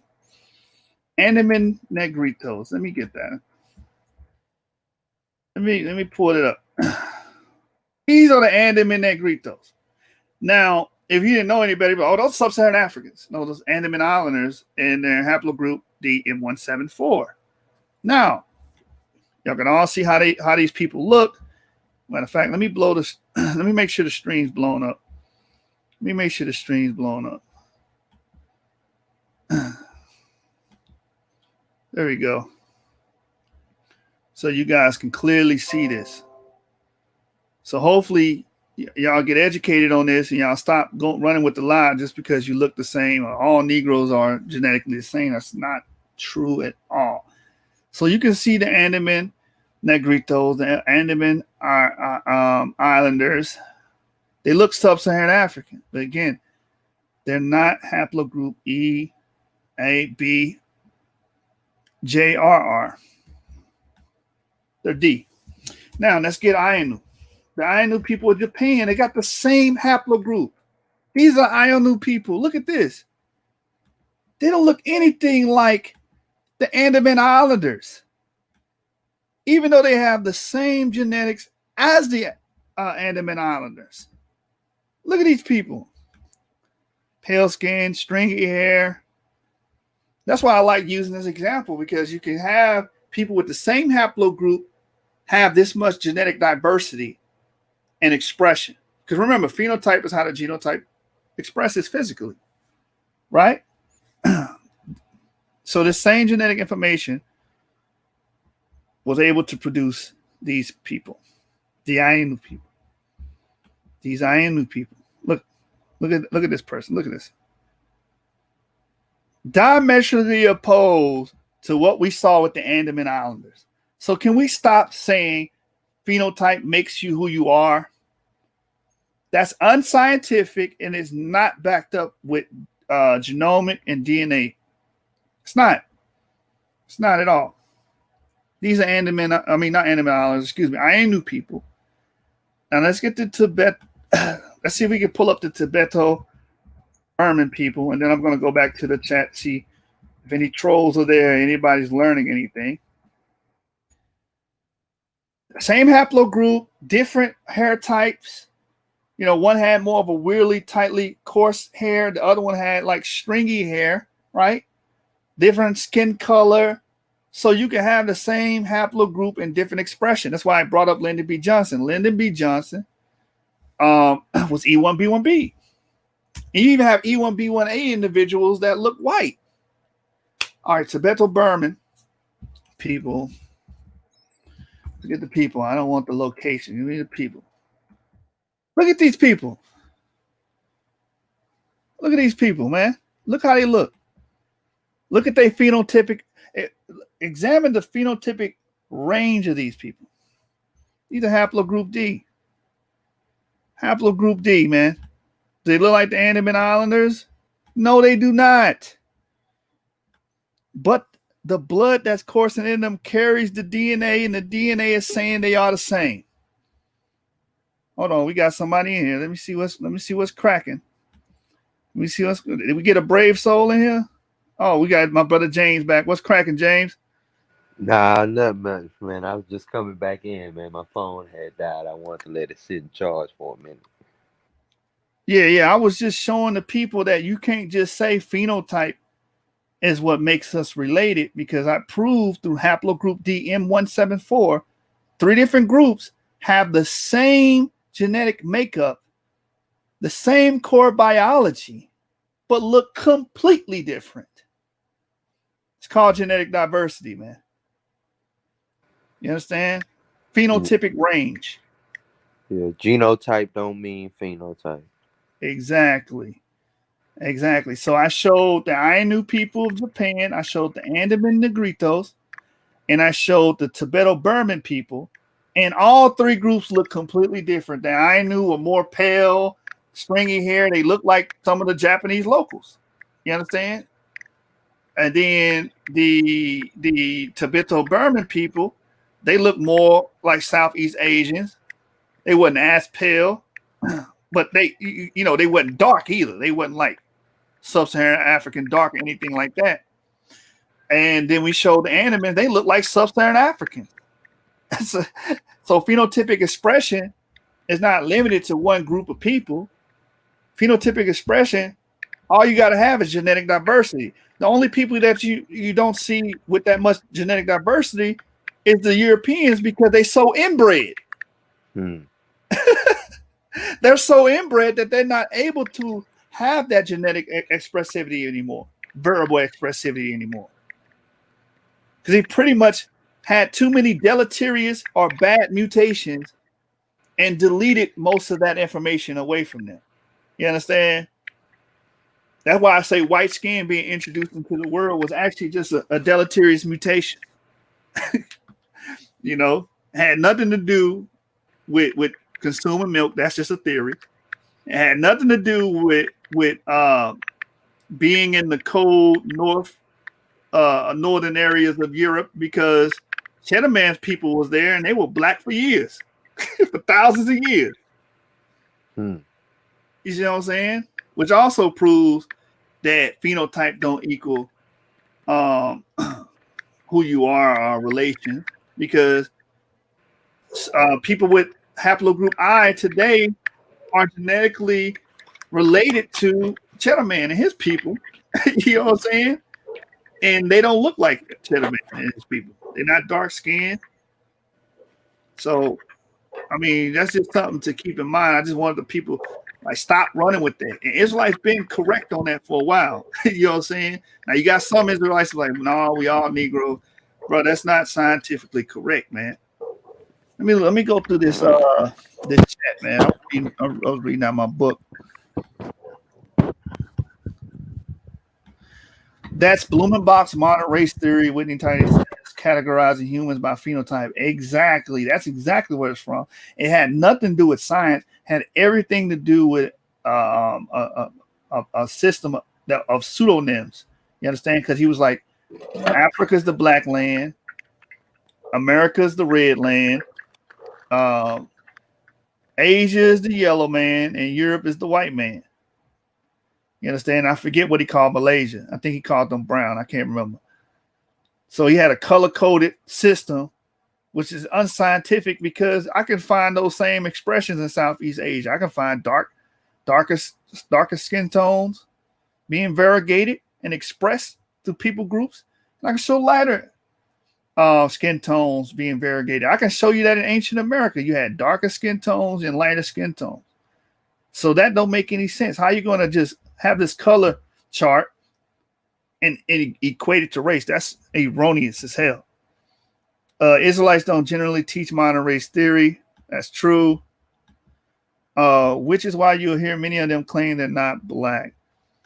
Marty Van Dies shatter my conceptions of DNA. What you mean by that? Royal Prince, what's happening? I don't know what the hell this guy Stacy's talking about. He's just being a troll. Ancient Ainu of Japan, they are darker skinned. Door of L, join the call and show us that. And it wouldn't even matter. I'm pointing out the fact that they're not darker skinned today, and they have that same genetic marker, and they look completely different than the people they related to. Royal Prince has different mothers, perhaps, maybe. Okay, Stacy, that's just pseudo as hell. He said genotype can't even be tested without phenotype. What the hell are you talking about? You have to scale nutrients from soil like cocaine and mommies is detected. So are these nutrients? I don't understand what you're saying. That boy in the special ed, man. That brother special ed, man. I told you he one of them kids that didn't understand math and said math sucks. I hate math. Well, why you hate math? I don't get it. And start kicking that underneath his desk, disrupting the damn class because he don't get it. Instead of asking for help. Whitney Titus says they would have been bred out very quick if they didn't inbreed. Yeah, that's true because there wasn't that many Europeans. And recent studies are saying that all Europeans come from like 3 males. You know what I'm saying? So they're very, very, very inbred. That's why they don't have the expressivity as Africans or other people groups do. Other people groups have more expressivity in their people because they are not bottlenecked. They didn't come from severe bottlenecks like the European did. You know what I'm saying? So you know how that saying goes: the southern white man is probably having sex with his sister and don't know it. That saying pretty much goes for the whole European race. And I'm not he's being racist. No, I'm just reflecting on the data on that particular people group. So when they say King Tut had blue eyes and related to many Western Europeans, what are they saying? If he had blue eyes, that would make him automatically related to Western Europeans. I would have to look and see what his DNA was. Was it R1b? Because if his DNA, if his paternal haplogroup was R1b, then he would be related to Western Europeans. I'm not going to be disingenuous just because people don't like the outcome of it. I don't know, but if you can share that study with me, Marty Von Dice, just drop that study in the back chat and I will read it. Whitney Titus says, yep, and those expressions aren't rare either. They're actually very common. Dora L says the ancient Tibetan are extremely dark skinned as well before pale admixture. Okay, let's say that's true. Doesn't change the fact that they don't all look the same. Oh, Dora L, there we go. We got a brother. A brave soul has entered the goddamn danger room. What's cracking, man? Oh, nothing much cracking, but if you go and put in the ancient and new people, you see that they were darker skinned, as well as the ancient Tibetan. They all had darker skin before the pale Aryans came in and admixed with them to make them of lighter complexion. So I'm saying their hair was still different. They didn't have the same hair type and that nature, but they were of a darker complexion. The ancient ones. Man, is you Chris Harris? Is this your burner account? No, this is not a burner account. No. Who is this? Who am I talking to? This is Dorvel. Oh, you sound like Chris Harris, man. I thought you had a troll account, man. All right, man. I'm just making sure. I'm making sure. Hey, but even if be that as it may, right, it doesn't change the fact that these people have the same Y paternal haplogroup, meaning they descend from the same people, same fathers. Right. They all look different. That was my point. Right. Oh no, I'm not just debating that part of the issue with you, but I want to bring up the fact that they were of a darker complexion than they are currently now. That's all. I mean, all humans were of a darker complexion first. I even stated that the white skin, it was even a mutation. Well, I'm saying you the source, man. You the source. You're supposed to be on top of your info. So what I would want you to do is go back and just show the rest of the community that those people were of a darker skin complexion originally. Because even though you did show where the original Andaman Islanders ones were of a darker complexion, which because they had more of a African phenotype. That we claim is an African phenotype, but it's just a human phenotype, not an African phenotype. Right, exactly. Yes. Yeah. But I say that because that's what they understand. That's the lingo and jargon they understand. Right. Right. But about the thing with the flood event, because James was saying before that the flood account would have happened 25 to 30,000 years ago. Like I said, so that throws the whole Noah's Ark thing, because they try to put that at 2,600 years ago, which, like I said, that whole Bible timeline is screw to inject the pale man European into the timeline, which his genetics don't show up into the timeline until 3,500 years ago. So that's a, so that's. I'm gonna be cautious on that, but I agree on the timeline discrepancy. I don't really think the flood happened 2,400 years ago, for the simple fact that you had cities in Mesopotamia at that time, and archaeology disputes that. I know people gonna be like, "Oh, you're a blasphemer. He's a damn blasphemer," but I'm just saying, man, the data don't really correlate well. So I think there's something that we're missing. I think there's a discrepancy there. Well, they're missing the Sahara area when it was a lush garden. They don't want to count that the Sahara was populated before it dried up. So that's and it's just like you read with the evidence with the DNA paper. It's saying 15,000 years ago the Sahara was a lush garden area at that particular time, and they don't want to count that.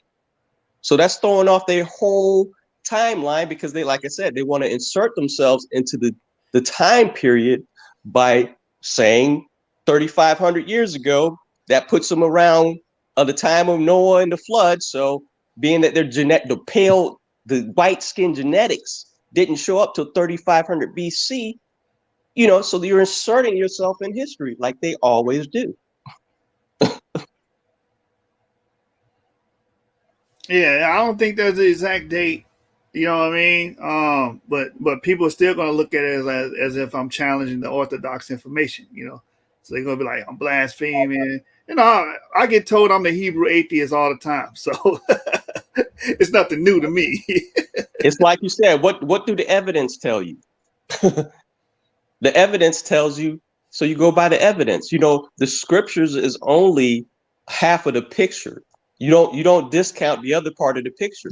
If I want to become a doctor, I can't just read the Bible and expect that to tell me everything I need to know about being a doctor. That's idiotic. Right. But you know how the sheeple are, I will say. Right. Correct. When we follow a narrative as a people, we stick to that narrative. We try to move. We don't budge from it. And that's what me and James was talking about with LaRon them. Brothers don't budge from these narratives that have been proven wrong. Right. Numerous times. I had given some ideas about the platform before. Maybe you guys should, have someone to critique people's, their PowerPoints before they even come on, because when these guys don't have their PowerPoints together, and it just drags the whole platform down, man. And so you should have those people to actually have a quality control where, you just forfeit. If you had the time to get it together, you didn't, you forfeit. Now, we already implemented that. If you talk about debates, we have a rule. Right. If you don't have a PowerPoint, it's automatic loss. And we doing you dirty. We're going to let you finish your debate. Then at the end, we're going to read the rule to you and say, brother, don't matter what the decision was, you didn't meet our criteria. Yeah. You understand? And that's why we're not getting a large influx of debaters, because people don't want that responsibility. Right. That's true. Because, like I said, like I was watching the program yesterday, and, it was like, it was very interesting. You guys do some long, times, but it was quite interesting. I got a lot of information out of it. Oh man, I wish y'all could, like, the cussing, man. You kill a lot of the Hebrews who, because I'm an elder spokesman. I'm older than you guys, and the language, man. If y'all could just wrap that down a little bit more, man, because it just especially when I wanted my wife to listen sometimes or something, because you do go through some good information, and we just don't like to hear all that. I apologize, elders. Just, man, they get frustrated. You know what I'm saying? You be asking them simple questions, they don't even want to answer them. Yeah, I get it. But you guys is doing, like I said, I try to watch you, But like I said, when y'all get into a lot of that language, man, I had to turn off sometimes because it's come on, we supposed to be better than that. We got to strive better for that. You're right. I mean, it's a patience issue with me. I don't have too much patience for stupidity and just ignorance. Character flaw. You know what I'm saying? But I try to work on it. But sometimes, man, these brothers say stuff that's so outlandish. You know what I mean? Right. I just gotta snap on them real quick. It just be an impulse thing. So I'm not making excuses for it. It happens. Our channel. You also got to keep in mind that it's a panel full of grown men, so we can't control everybody. Right. And we open the panel to anyone to come on, so it's kind of hard to police everybody. Well, definitely during debates, we should dock points for that. Then, okay, because that's a part of your critique. Okay. Yeah, that's easier during the debates to do, right? Because is one person go, then the other person go. You know what I mean? Right. It ain't much talking over each other. Right. But nah, some of them got a little spirited during the cross sections when you do your cross examinations, and they start getting a little heated and want to throw some colorful languages in sometimes. And especially when they lose, which is a shame. That really pulls it down. When they bad sportsmen, they don't take the L very well. Mm-hmm. That's. But yeah, I enjoy your platform. Like I said, especially when you're going over this, and please, do the thing with you're talking about with the DNA. You said you was going to rack that up and do a really good thing, man. Yeah, do that, because I'm somewhat familiar with how the DNA works, but I got to the basics things that you're going over right now is really cool too. It's I'm enjoying that, so that's really good. Right. And I felt like this was a much needed show because a lot of people throw that DNA thing out there as if it's a automatic destroyer to our belief system and who we are and our identity. But I'm clearly demonstrate they don't understand the literature or how it works, the functionality behind it. You understand? Because we had LaRon on here the other day trying to tell us that 3 to 5% in a population is insignificant. Right. I mean, clearly displaying his ignorance of how DNA works. Right. Now I had asked the question as well. Could you cover the because I had in my JED match, I did the JED match with my DNA, and it said I had over 25% Shemitic Western DNA. Can you go over that any? I will have to see what haplogroups or whatnot. So you have Western Eurasian DNA pretty much. That's what that would mean. Western Shemitic. That it said Shemitic. Yeah, it says Western Shemitic on my JED match DNA. You the second brother that brought up that JED match stuff. I'm gonna have to try them because I did 2 DNA tests. I did Ancestry DNA and was it 23andMe? I think I did 23andMe so I can determine what my haplogroup was. Right. That's supposed to be coming in next month. The Ancestry DNA is autosomal, and that's coming in when the 25th. Right. From now, yeah. But somebody else told me about JED match, and I seen some on YouTube where his brother they showed him that he was being Jewish on there. I was like, I didn't even know he did that on the DNA sites. Oh yeah. That JED match is on point, man. Because what you could do as well is it'll tell you the nearest, closest relatives to you, and it should say Limba. They'll show you once you do the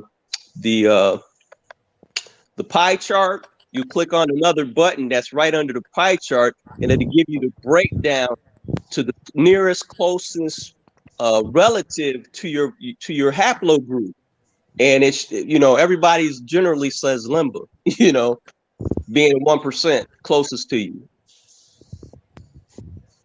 Yeah, because if that 1%, if they're talking about genetic differences, that means that Right. they have some kind of ancient admixture with those people. Right. And they try to sweep under the rug admixture, but admixture would mean, in order for you to admix with somebody, that would mean that you was in close proximity with those people. Meaning Right. you'd be in those lands that we've been claiming we've been in. We've been Right. in Levant. That's why the DNA that was presented by James was so powerful, because it shows if we admix with these people, that means we were in the Levant. Right. Because you don't admix through magic, brother. That's right.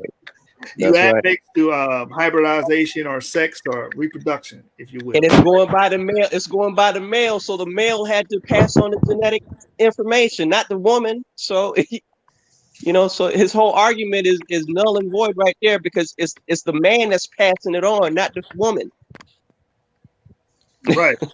Right. So yeah, we got the Y chromosome haplogroup E being there. We brought the article tonight. Being carried by the Natufians, the people who ushered in the Neolithic Revolution. All the studies you're reading was basing it. It was talking about the Y chromosome. It wasn't talking about the female chromosome. It was talking about the male chromosome. It's showing the ancient the ancient mixture. Right. Right. And guess what? Guess what was absent? Haplogroup J was absent amongst all Natufians. Right. And I love what you said yesterday. Don't leave that out. J2 is Greek. Right. And J2 is J1's brother. Come on. Let me pull it up. Yeah, that's J1's brother haplogroup. I'm glad you mentioned that, because I didn't get to put it on. Did I put it on the screen? Let me grab that real quick. I don't even remember if I brought it up or not. Look, man, we be doing. No, you didn't bring it up tonight. You brought it up yesterday, but you didn't bring it up tonight. Let me bring it back up, right? But you need to keep hammering on that one, because that always resonated in my mind. J must be for Japhet. These things they'll give you a little bit of truth, but they'll give you the definition that's a lie. Right. I'm on Upedia right now on the haplogroup J2, which is the brother of J1, right? Right. Which is what these Jews are claiming as a Jewish haplogroup. Right. So haplogroup J2 is thought to have appeared somewhere in the Middle East towards the end of the last glaciation between 15 to 22,000 years ago. The oldest known J2A samples at present were identified in the remains of Hotu Cave in northern Iran, dating 91,000 to 8,600 BCE. Let me get the meat and potatoes of this, man. Get to the meat and the potatoes. Early Neolithic farmers. Yeah, if you just go to the tree, actually, that'll show you really is just to go to the tree, because the tree shows you. Yeah, you go to Phylogeny. Yeah. But it's got listed as Greeks. J2A, J2B, Eastern Mediterranean, India, Europe, Italy, East Mediterranean, phylogenetic haplogroup J. Let me see. Yesterday I had it pulled up where it had the Greeks and they said Phoenician. Right.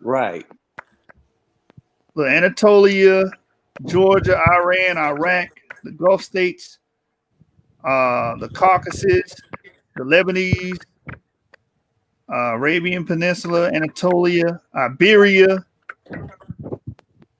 Right here, a major Bronze Age lineage expanded from the Caucasus to Greece. Yep. West in the Indus Valley to the east. Oh, here's another one. J2A1 M319 has been found chiefly in Greece and Italy at low frequencies around Western Europe. So how the hell are the Greeks? Because we know, according to the biblical narrative, right, the Greeks would have been Jawan. Thank you. Or Yawan. which means they would have descended from Japhet. Right.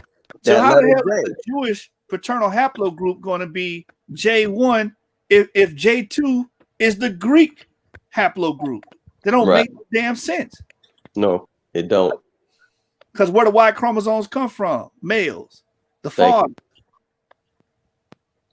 So you can't have a Japhet paternal marker and claim to be Shem. Right. There you go. Now we go back to Genesis 10, where it clearly says Ashkenaz is a son of Japheth. They don't disclaim being related to Ashkenaz. So I'm like, well, why are y'all guys so stuck on wanting them to be the people when they ain't? Yeah, here goes some more. Here goes some more right here, because according to the biblical narrative, ancient Europe would have been inhabited, especially by the historian Joseph, the Japhites, right? So here we go right here. J2A 1F761 is the Western European subclade of F3133 found in Italy, France, and the Benelux in England. So that's all Europe, man. Yeah.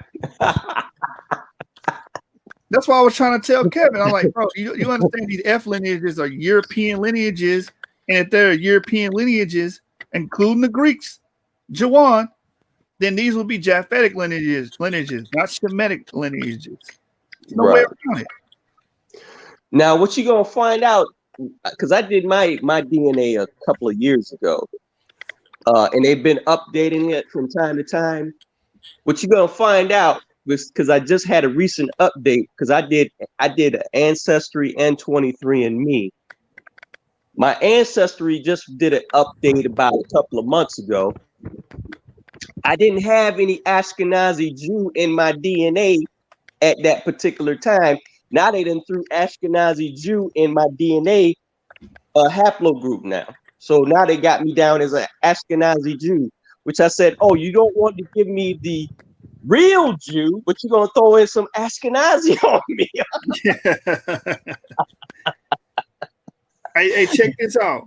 It says Middle Eastern and European J2A from the Kira-Arxes to the Greeks and the Romans. It says very likely that J2A, J1, Z1, 828, L1B, and TIA, P77, and G2A, L293 were the dominant male lineages in the early Bronze Age Kira-Arxes culture, so 34 to 2000 BCE, which expanded from the South Caucasus to Eastern Anatolia, Northern Mesopotamia, and Western Iran. And from then on, J2 men would have definitely have represented a sizable portion of population of Bronze and Iron Age civilizations such as Hurrians, Assyrians, or the Hittites. It's very possible that Bronze technology spread the South Caucasus across the Iranian plateau until the Indus Valley, giving the rise of the Harappan civilization. Then check this out. The Minoan civilization, right, which would be Japhet, it says emerged from 2700 BCE and could have been found by colonists from the Kira-Arxes culture.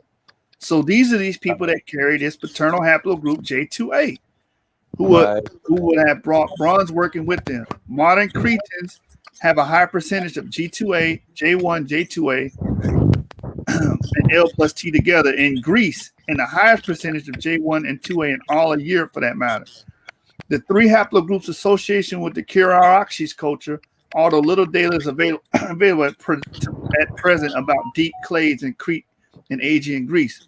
The parts of Italy that were colonized by Ionic and Doric Greeks, notably Sicily, Calabria, Basilicata, possess substantial percentages of typical Caucasian haplogroups such as G2A, J1, J2A, as well as considerable levels of Middle Eastern and Caucasian autosomal admixture by European standards. So how are you cutting these Minoan Greeks, these Doric Greeks out of the picture?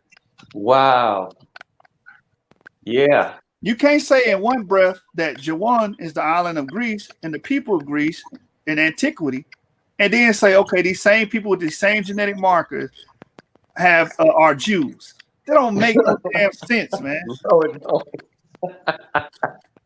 That's why. Well, see, that's why you say you got to use reasoning skills when they telling you stuff too, because you got to be able to see that they're gonna give you some truth, but they're gonna throw some lie in there too. So you just got to know how to, sort through the material properly. That's all.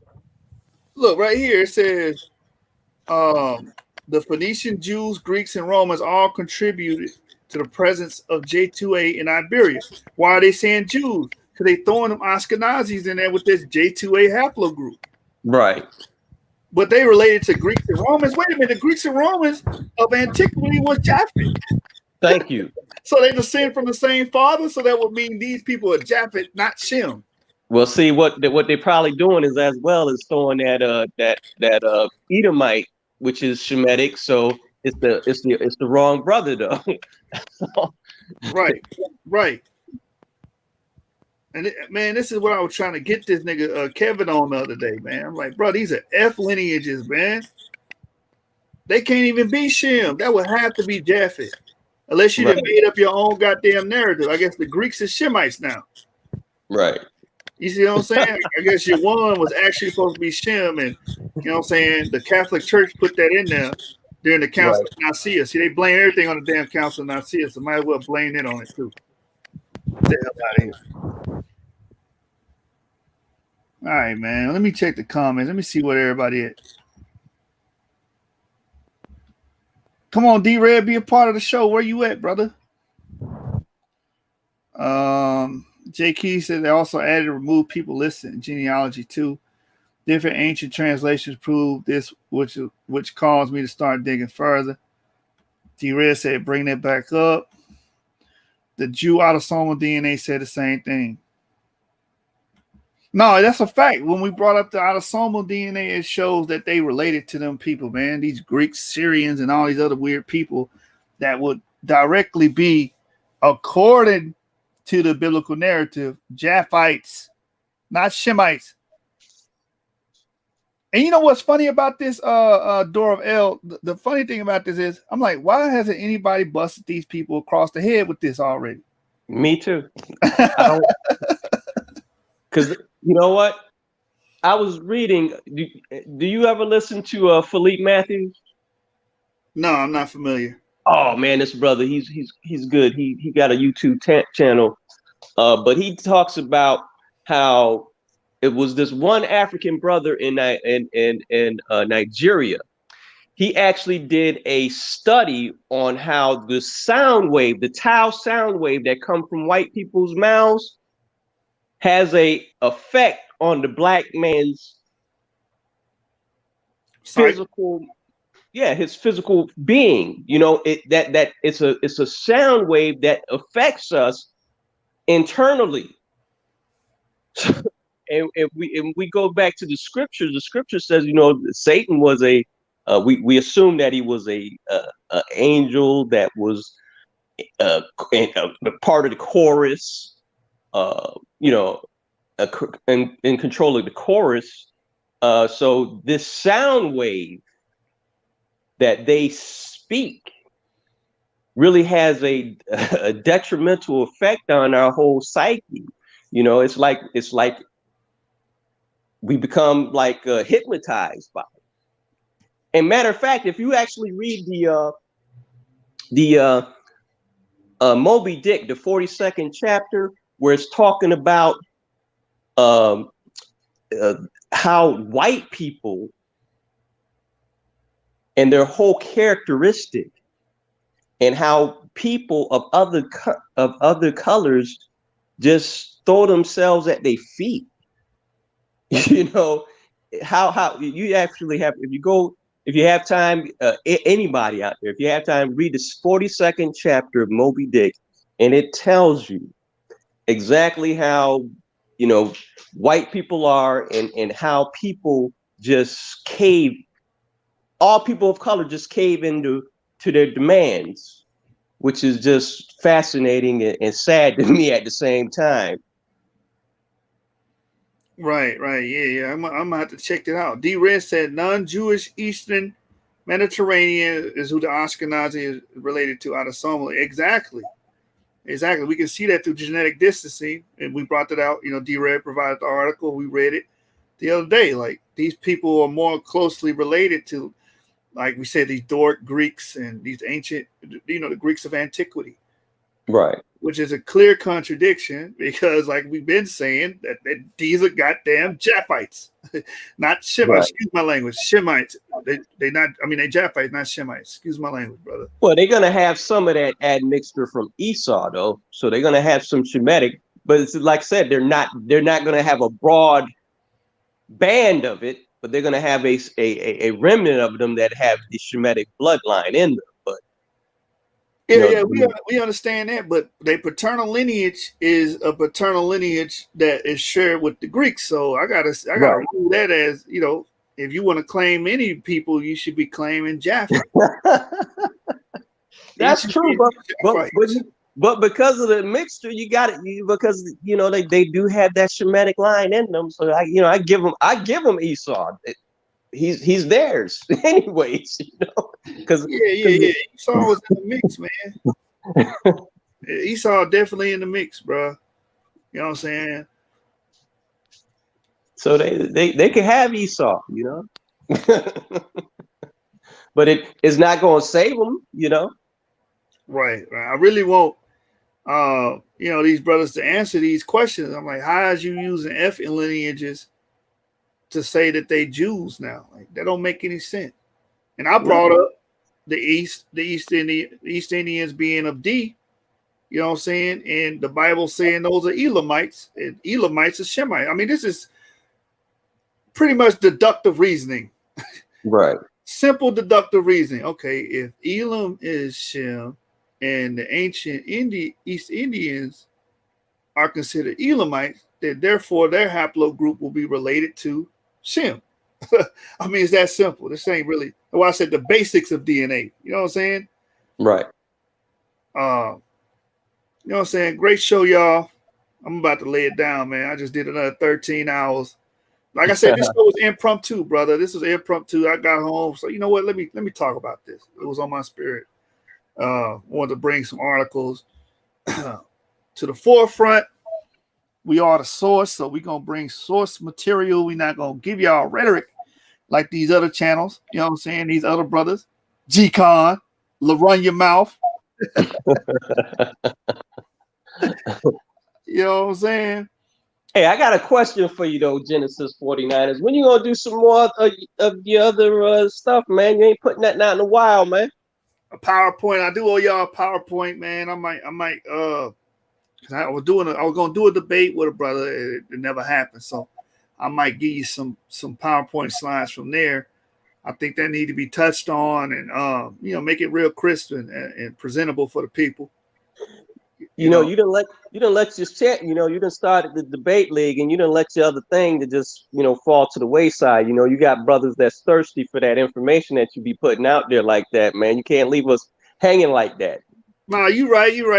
But I put most of the energy into this platform and trying to, get this off the ground. You know what I'm saying? But yeah, I can definitely make that happen. I was actually thinking about that and speaking with D-Red and Brother James the other day about that. Should I take these slides that I prepared for debates and just make them presentations? Please, yes, man. Because Hey, I'm the one who hit you up a while ago, and you said you had something coming out, and then you put something out. Hey, brother, I'm thirsty, man. Yeah. I feel you. You know what blows my mind, because I work so damn much that I'm able to produce the information and everything that I can. All praises to y'all, but it's brothers that don't be doing nothing all day, you know what I'm saying, that don't bring no content at all. I'm like, what are you doing? Like, you ain't doing anything all day and you ain't making 1,000 videos a week. You know what I'm saying? They got channels. They got a following. I'm like, well, and I ain't saying that to give myself an excuse, because I'm never going to do that. I just got to make more and get back on the grind. That's all. But I just let the other brother sideways. Like, God dang, you ain't doing nothing. All right, but it is what it is, man. hey, like you said, if they scared of you, man, just put the information out because we need the information, man. That's what I do. The father had me write. I send out emails. He be hitting me up with stuff all day long, man. It's like I was just showing my wife earlier today how, well, the father gave me a revelation that the word nigger is not even the correct pronunciation of what it should be. The people would have been called, the actual pronunciation would have been near, because the NGR in a series would make that G silent. So, so that G would not even register as a consonant. It'll be like a silent vowel. We got examples. Night, you don't hear the G in there. Nat, you don't hear the G in there. You know what I'm saying? So that G would be rendered silent. And then when you go to the Hebrew and you look up that word near, because what the father did show me, he showed me the guy who helped Jim Beam develop this whiskey. It was a black dude named Near. His name was Uncle Near. And I read that, and the father had me to start looking up some information about it. And come to find out, when you look up that word, it's a Hebrew word. It's spelled N-A-A-R. And that means redeemer. So that blew my mind. Oh, I know what words. Yeah, I know what words you're talking about in Hebrew. Yeah. Right. Yeah. So that word should be pronounced near, not nigger. It's near. Okay. And he was just the word. And what does the word say? We're supposed to get near to him anyways. So that was confirmation that that's the proper rendering of that word, because it said you get closer to me, I get closer to you, you get near to me. Okay. Then you go with the word Negro, it's actually narrow. We want to be on the narrow path. And come to find out, when you do the research on the word narrow, because it's actually it's a Portuguese word, and it actually means business. Wait, what word narrow? The word Negro means business, which would be pronounced narrow. And it's a Sephardic word. What are the Sephardics famous for? The Sephardics are famous for business. Yeah. So this was originally a Sephardic word that the Sephardics used. So it was detailing. It was a word, and when you do the research, it tells you that the word was never originally meant color. It never had anything to do with color. It had to do with business. And what did they turn around and do? They call us Negroes and make money off of us by selling us in a slave trade.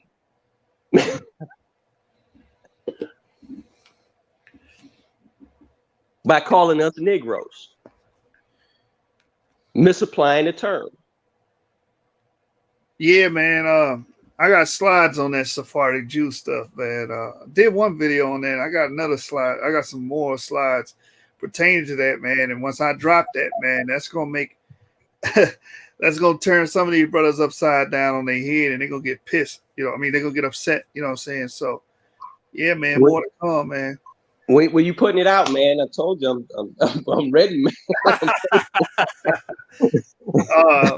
Man, I don't want to give you the cliche answer and say soon. But, I mean, I just gotta go. I gotta go back over it. You know what I'm saying? I got 150 slides, so I got to figure out what angle I want to go, what actual slides I want to focus on, and okay, you know what I need to touch up on, and stuff of that nature.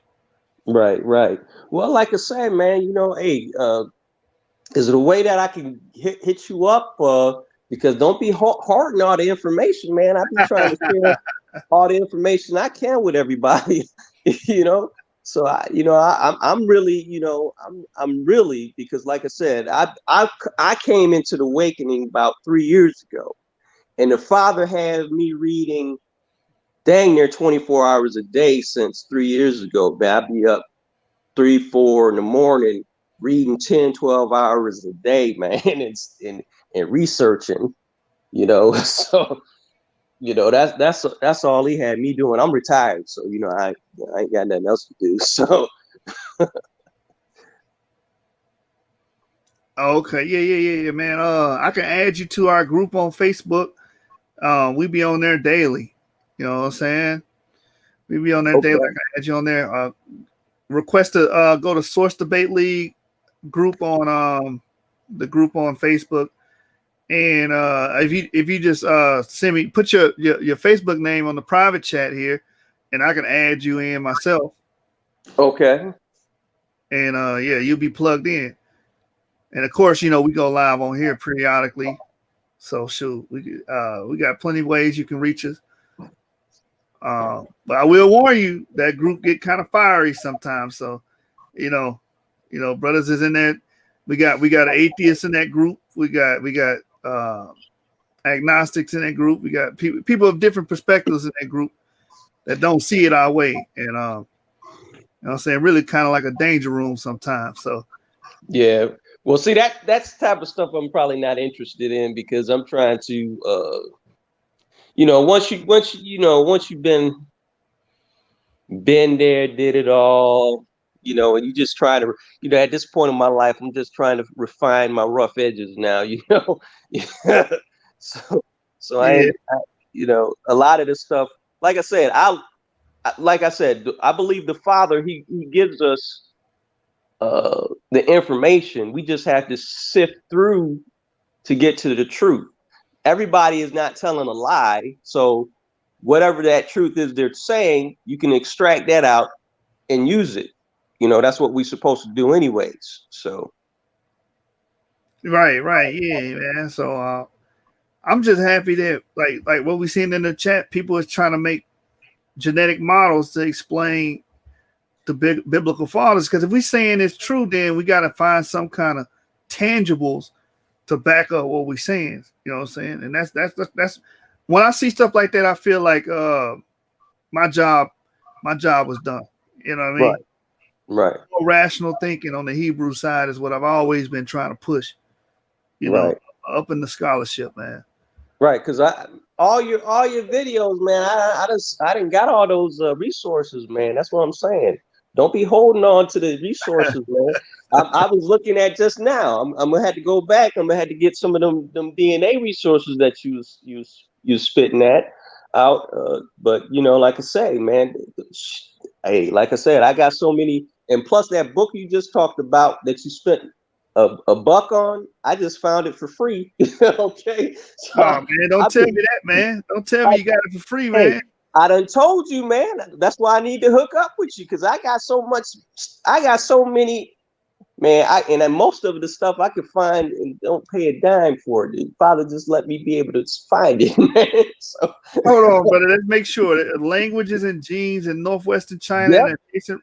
Yes, sir. I was just following it with you word by word. I just found it and downloaded it and everything. Hold on, brother. That's what I'm saying. I need to get with you on a personal, so we can. I got information that I can pass to you. That I got, you know, man. I'm serious. I got probably like 4,000 or 5,000 books in the past 3 years, man. Since the Father woke me up, I got about 2,000 or 3,000 on my phone, because I download most of them, PDF files and stuff like that. I even go to the library. I've copied the whole book of Derek Lang's whole book, bro, and I got it on a PDF. I go to the library and I copy the whole book, man. I get books like that. I copied that book. I actually put the other book on archive.org, the one with the what is it? The one by Godfrey or Godby, the one that he did, the Lost 12 Tribes. You can go to archive.org. I uploaded it there because I said this is a good resource. Hold on real quick. Hey, Don't say no more, man. I don't want nobody. I don't want the alphabet community. You know what I'm saying? FBI and all that. Nah. Okay. All right. Yeah, we live. You know what I'm saying? They might. You know how they are, man. Yeah, I get you. Well, that's what I'm saying. I need to get with you on the level like that, so I could, like I said, I got so much resources, bro. It's like crazy.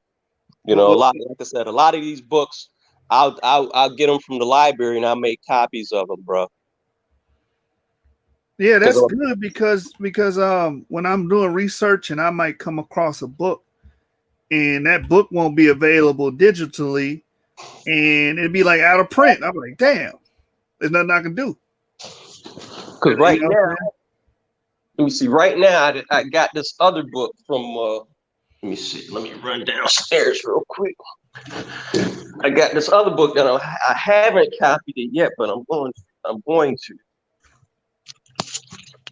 And you can't get this book, man. This book, like, they want 100 bills for it and everything. It's Papers in African Prehistory by J.D. Fage. I'm about to make this one, because I had to loan it from the library, and I'm about to get that one. And that's a good one too.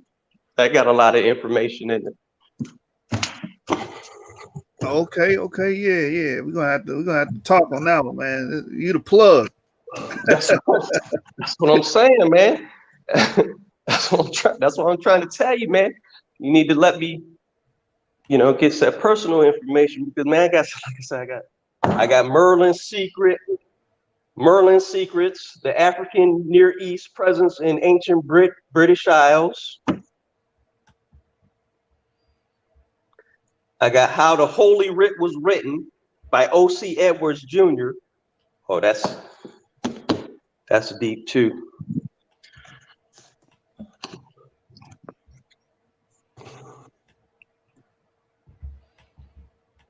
Yeah, man. Oh, shoot. I'm gonna have a field day with it. Like I said, I've been running into roadblocks looking for certain books. Well, I'll put my personal number in the private chat for you then, okay? Yeah. I'm gonna lock you in. All right.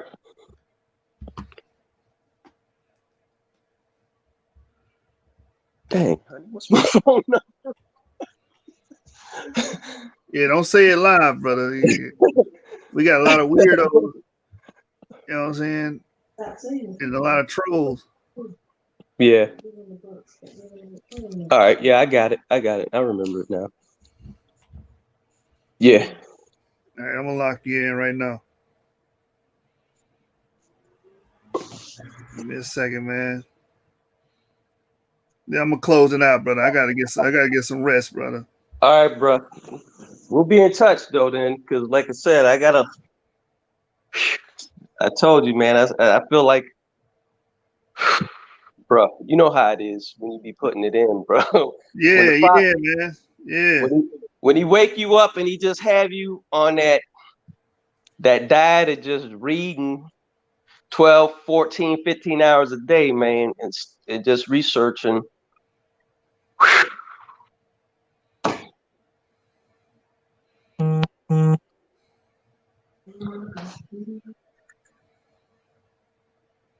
Yeah, I got you locked in, brother. All right, then. All right, man. Good night. Shalom. Peace. You too. Shalom, too, man. You have a good Shabbat, man. You as well. Shabbat shalom, brothers. Yep. Subscribe to the channel, Source Debate League. We out. Yeah.